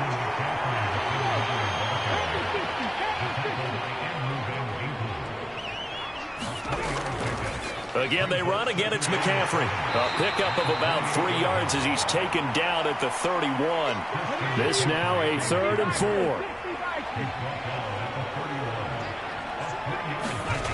They'll look to throw. Firing quickly here, and that's complete. And he is going to have a 49ers first down as he'll be marked down a yard or 2 past the marker following a gain of 6. And that one was a lot of fun right there because that was the game within the game. 3rd and short, blitz was on. What's the key for the quarterback? Get out of your hands in a hurry. And that was a quick little completion. Got the job done for a first down. So here's a 1st and 10 at the 38.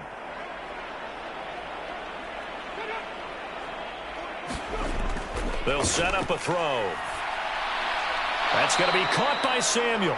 And he'll be taken down, but not before he gets into enemy territory. So in Saints territory now. Here's 1st and 10 at the 49-yard line. He's airing it out for Williams. And he hauls it in the end zone. Touchdown, San Francisco. Jamison Williams. 49 yards. And the 49ers just continue to roll. Boy, he has been fun to watch throwing the football in this one. It's certainly not fun for that defense, though, Charles. Now up to 4 touchdown passes in this ball game. Yeah, we're supposed to be neutral, but I'm feeling their pain right now because he has absolutely carved up this secondary. A clinic on how to attack a defense and take them out of the game. Extra point try now for Moody.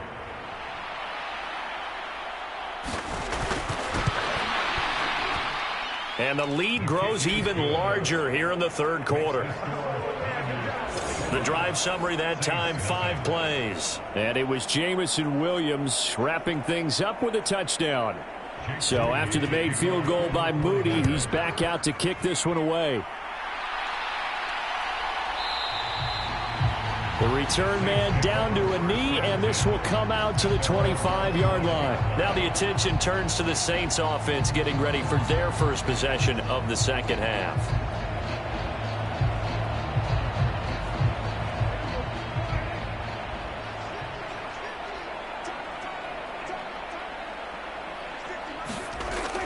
They'll try to get the offense going with Kamara. And not much to speak of. Call it a 1-yard gain up to the 26.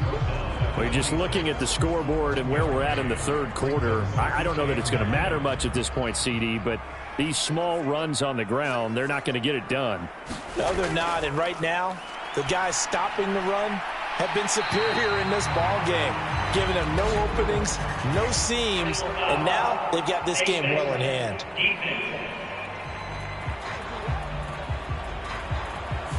So give him the yardage on the completion and also tack on 15 more. If you give that hand up there, you've got to let go immediately or just not close the hand at all. He didn't, gave it a tug, and that was easy for the officials to see.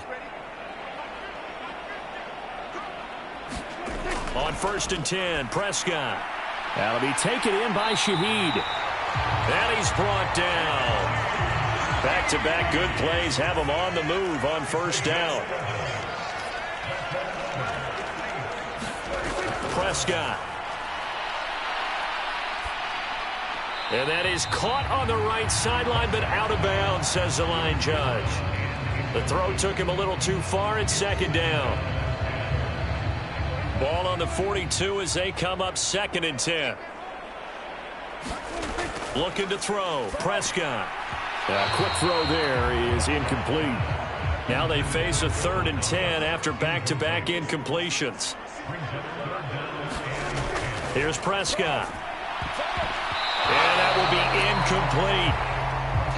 Here's Thomas Morstead now as he'll punt it away for the 4th time today. And here's a very low-line drive, almost whiffed on it. And this will be out of bounds. Now it's a question of where they'll mark it. And they'll say it crosses at the 11-yard line. And San Francisco gets set to go here. For this offense, Charles, remember the last time they were out here, marched it nearly the full length of the football field, and a lot of the attack went through the air, so now they're seeing if they can duplicate that performance. Okay, if I show my age a little bit, partner, because I can hear my high school coach, John Ford. I can hear his voice in my head. Laddie, when you put the ball in the air, 3 things can happen, and 2 of them are bad. For the way the game's being played now, this is just part of what they do, so I don't think they should change anything at all. They've been dominant. Keep throwing it around. He'll try again with the arm here on 2nd down. That's Samuel, caught left side. And able to get this one out just shy of the 25 at the 24. 5th catch of the afternoon, and that gives him a 1st down. This offensive game plan has just been sensational. I mean, when you think about all the different ways they've gotten their receivers open so far, it's really been impressive. Scheme, design, execution.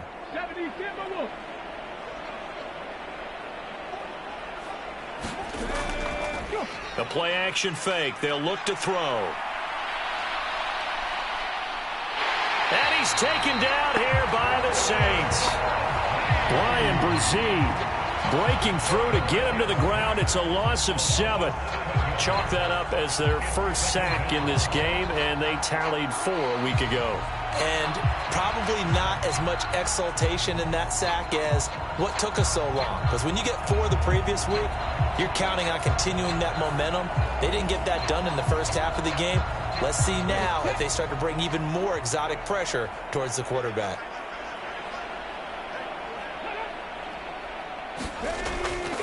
He'll look to throw.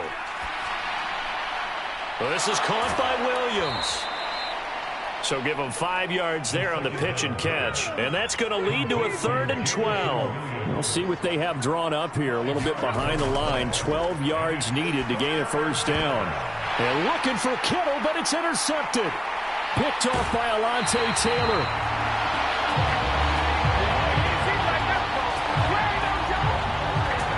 Well, with the size of lead that this offense has, I don't think that interception is really going to affect them much. But at least for this defense, something small to hang their hat on. Yeah, and let's face it, they're not even scoreboard watching anymore, right? They're just trying their best to make a play, get themselves off the field, which they just did, and salvage a little bit of pride in this one.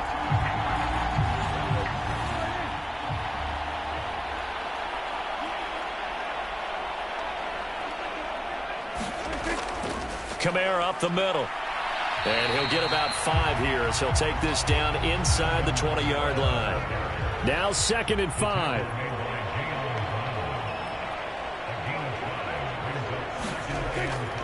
Back to the ground, this time Cook. And just a couple yards there down to the 17. Coming up here looking for 3 yards to pick up the 1st. 3rd and short yardage, Prescott. Work in the middle of the field, and he's got a man complete. And the Saints are going to have 1st and goal as they try to finish off this drive with 6 points. And this is an offense in need of getting a few good things to happen. Here's one right here.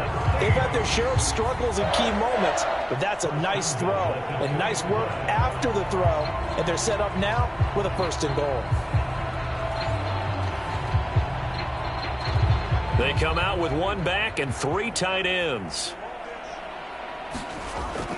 Cook is into the end zone for a Saints touchdown. And nothing special there. They showed they were going to run the football. They ran it. They got it in. Like old-time football, right? Hey, this is exactly what we're going to do. Straight-ahead power, and they got it done.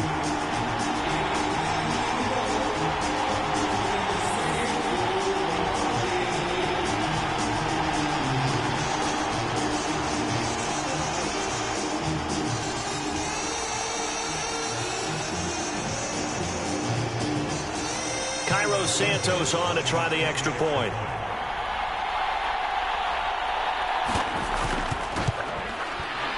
So they get one score back, but still a long ways to go here in this third quarter. So that drive, 4 plays, and it's capped off by the touchdown run coming from Dalvin Cook. From the end zone, here comes Williams. And ultimately cannot get this out to the 25-yard line as he's dropped at the 23. San Francisco's offense returns to the field. Still comfortably on top, third quarter, as they start things here with a 1st and 10.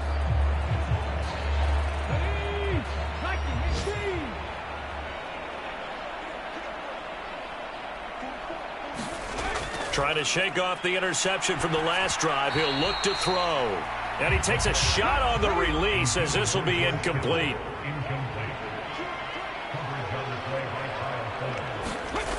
And 2nd and 10, he'll look to throw again.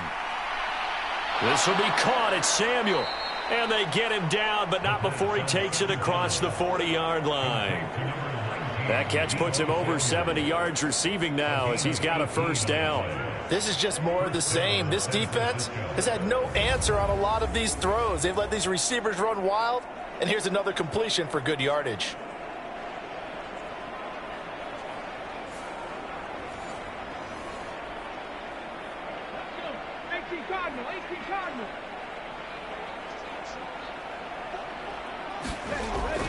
On 1st down, this is McCaffrey. And he can only manage to get a couple.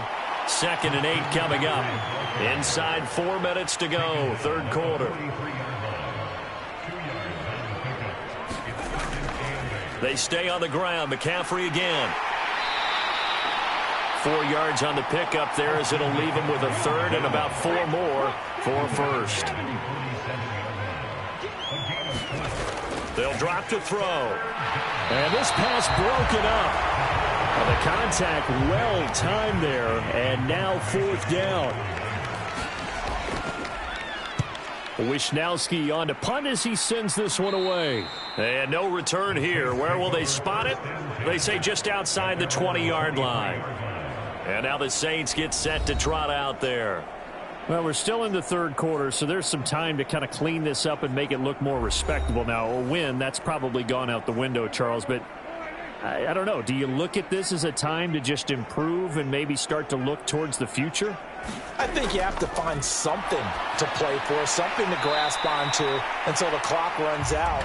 But, Brandon, we've been around this game a long time. This is an outlier. You don't get many blowouts like this no matter how the game looks on paper going in. This one has turned out to be everyone's worst nightmare realized. Prescott on 1st down. Escaping the pressure right. And he'll protect himself at the end here as he winds up getting pretty decent yardage. From the 44 now, here's 2nd and 4. They'll pound it up the middle with Kamara. And he'll get it out a couple yards shy of midfield at the 48.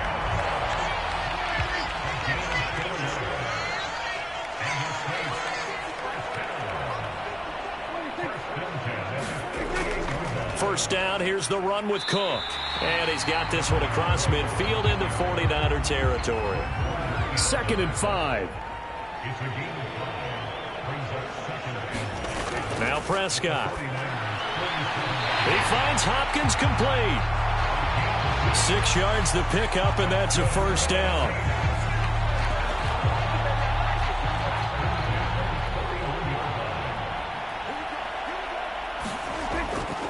Getting the ball is Cook running left. And this one's going to go the wrong way. Losing yardage back at the 42. He'll lose a yard there, and it's 2nd and 11. Well, we saw a lot of negative plays that resulted in plenty of lost yardage in the first half. And that trend is continuing here.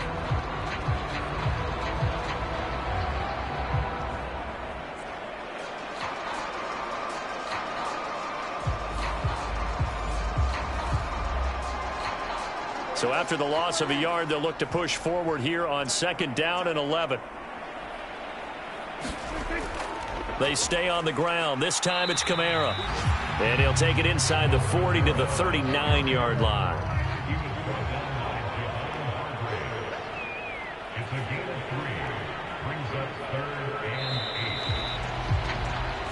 So they'll get a little extra time to come up with his third down play as we've played 3 quarters. We'll return with more after this. You're watching the NFL on EA Sports. 7th play of the drive, forthcoming on 3rd and 8. Prescott now. Oh, he tried to fit it in on the slant, and it's intercepted. And the 49ers are going to get the football here as he gets this up to the 38-yard line. But with this advantage, this defense knew that passes were coming, and they stayed in position, Charles, and picked one off here in the 4th quarter. Yeah, what a way to cap things off, huh? Because I think this is part of the game within the game. They see the scoreboard, they see what they can accomplish, and they went for it. And the 49ers getting set to trot out there. And after the interception, they are sitting in an even better spot with the ball and a comfortable 4th quarter lead.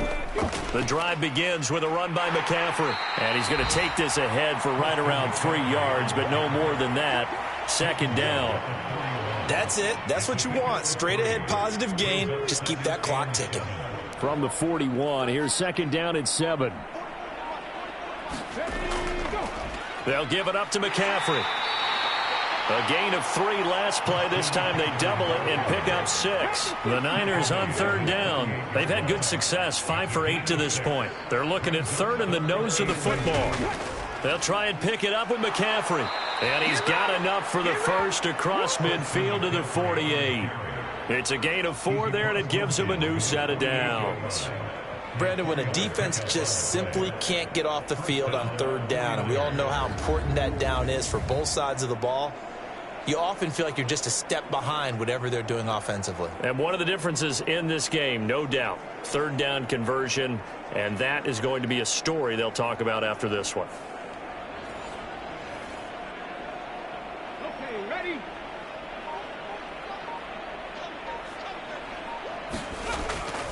McCaffrey on the counter. And he's corralled at the 40, but not before picking up 8. Ball on the 40 now. Here's 2nd and a couple. Now they'll switch it up here and look to throw. And the Saints pressure gets him. Brought down for a sack. Brian Brzee able to get in there for his 2nd sack of the afternoon.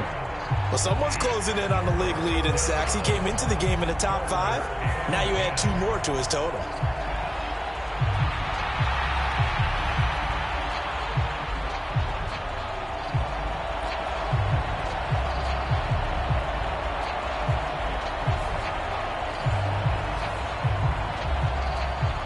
The Niners on 3rd down. 6 conversions and 9 tries. They've done a great job of picking these up. This is 3rd and 10. 3rd down. Here's McCaffrey. And he gets this only to the 44-yard line. Not near enough to keep the drive alive. 4 yards on the pickup there, but it's going to take him to 4th down.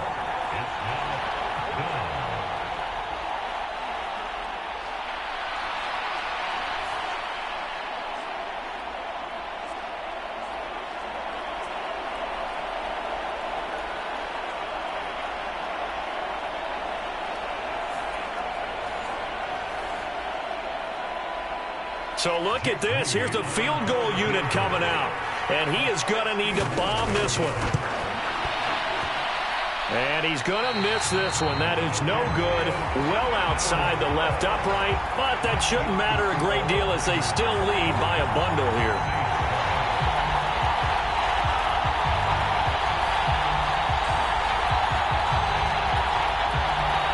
Out onto the field comes New Orleans. And you hate to see this for them, but they're looking at yet another loss to begin this season. Things really going from bad to worse as they trail here starting this drive 1st and 10 in the 4th quarter. Well, they can probably live with that with this late lead in the 4th quarter. That's one of the few things that's gone wrong. You're exactly right. This one was well in hand. That kick there was more for cosmetics, to add to their score. Not getting it, that shouldn't harm them at all. A 2nd down throw for Prescott. They'll set up the screen now to Kamara. And here he'll be brought down a little shy of the 35 at the 36. So from the 36 now, 1st and 10. Prescott to throw it.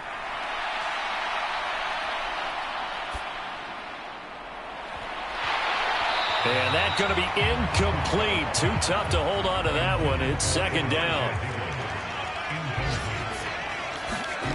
And again, it's Prescott. Gets this complete to Shaheed. And this will move the chains again as the tackle's going to be made at the 49ers' 23. It'll be a Saints 1st down on a pickup of 13. Well, I mean, look, obviously there's no 20 or 30-point play in that playbook, but they can try to end things here on a positive note despite trailing big, and that looks like what they're trying to do here by pushing the ball downfield. Well, let me go with the heavy cliche then, partner. Just control what you can control right now, and all they can control here is how their final plays develop. He's been a one-man wrecking crew these last couple of plays. This time 18 more and a 1st down. Now, 4th quarter, certainly not enough time for a comeback, but nice to see them making use of the time remaining to try and make this one a little more respectable. Yeah, I think the ultimate goal, good execution, be crisp, be sharp, and find a way to put some points on the board to make this thing look just a little bit better. Prescott, that's caught at the 3. Nice job defensively to hold him to 4, and now it's 2nd and goal.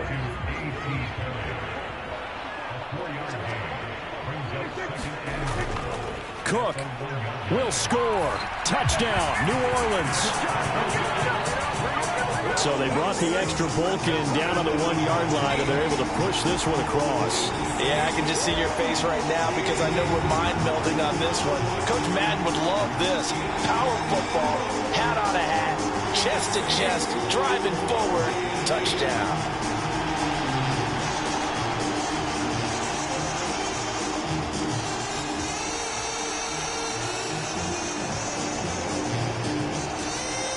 Now the point after try for Santos.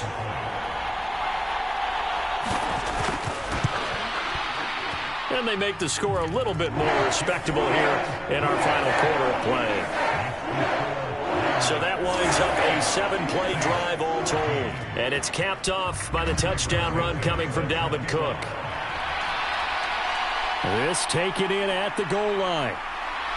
And he'll get it up past the 20 to about the 22.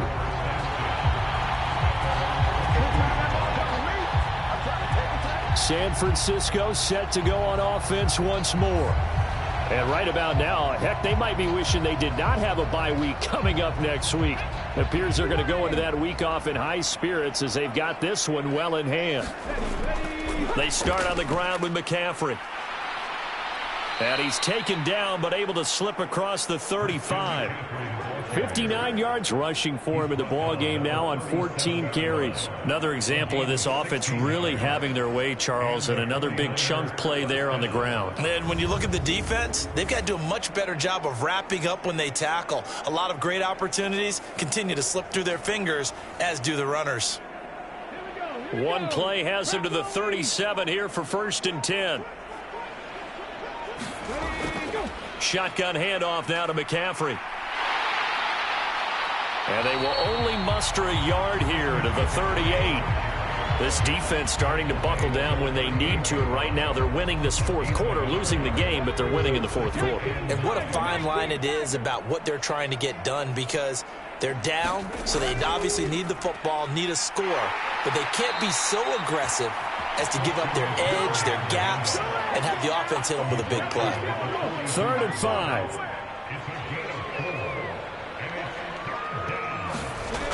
McCaffrey on the toss right. And he will be brought down at about the 43 that time. Just a yard on the run there, and that's going to bring us to a 4th down. Well, this was just simply excellent defense. On this 3rd down, they had to be alert for the possibility of a pass, but that didn't stop them at all from understanding what was going on when they decided to run the football, and they just swarmed and stopped them for almost no gain.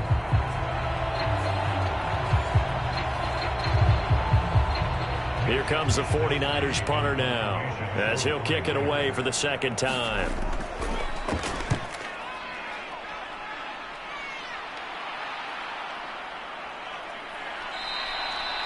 That'll be a 41-yard punt, just 1 yard on the return. And the Saints will take over with a 1st and 10 deep in their own territory. The New Orleans offense set to take over. It's now appearing that this losing streak is going to continue. You know, the coaching staff was confident that this was going to be the game to stem the tide, but that just has not been the case. Prescott looks to throw on first. Open man left side. Shaheed has it. And he's taken down, but not before he gets this across the 25-yard line.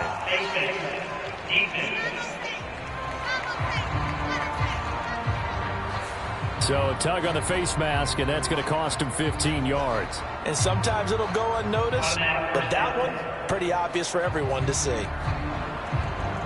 So the face mask, quite a blessing there as they'll start out of harm's way with a 1st and 10. To throw is Prescott.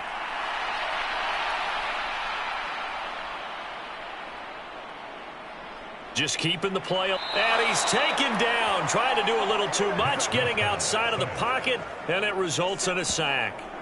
It'll be a loss of 7 on the sack, and it brings up 2nd.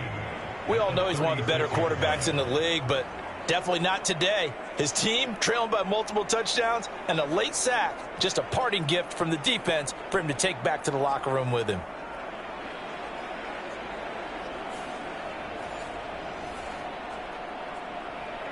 Don't need it all back at once, but you figure they're going to need something here. 17 yards to go on 2nd down.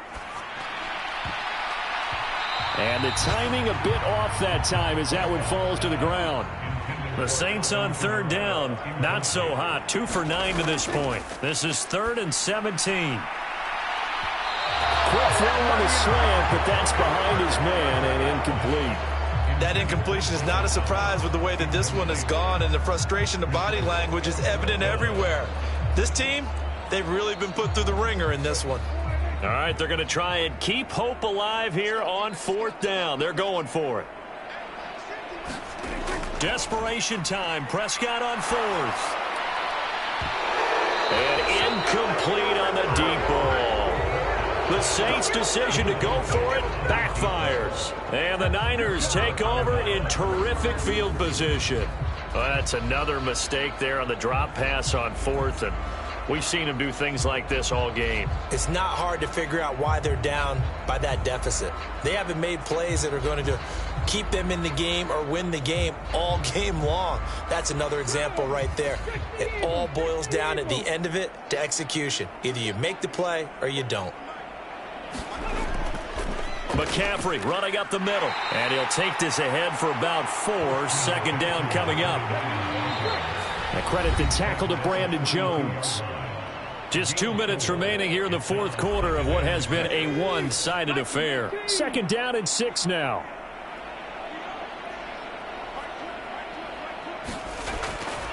Again, they run. Again, it's McCaffrey. And he's down into the red zone at the 16 after a gain of 16. 1st and 10. No doubt those are the types of carries they're looking for here, Charles. The lead in the 4th quarter. This is when coaches that have a reliable running game, they breathe a little easier on the sideline. Yeah, they love the idea that they can take the air out of the football at this point of the game. That means they're really counting on that offensive line, counting on the runners, taking care of the football. Because you're going to tell your quarterback, hey, no time to be a hero. We're not going to throw it here. Just eat up that clock. And if you have the ball, they can't score. He will push his way down to about the 14. 2 yards on the pickup there. It'll be 2nd and 8. I like it. I like the call. Still an opportunity to run the football and chew up a little more time off the clock.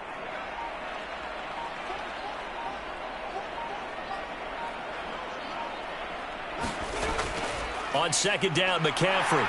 And he'll get it here to the 10-yard line. And for the Saints here on 3rd down, an extra defensive back on the field.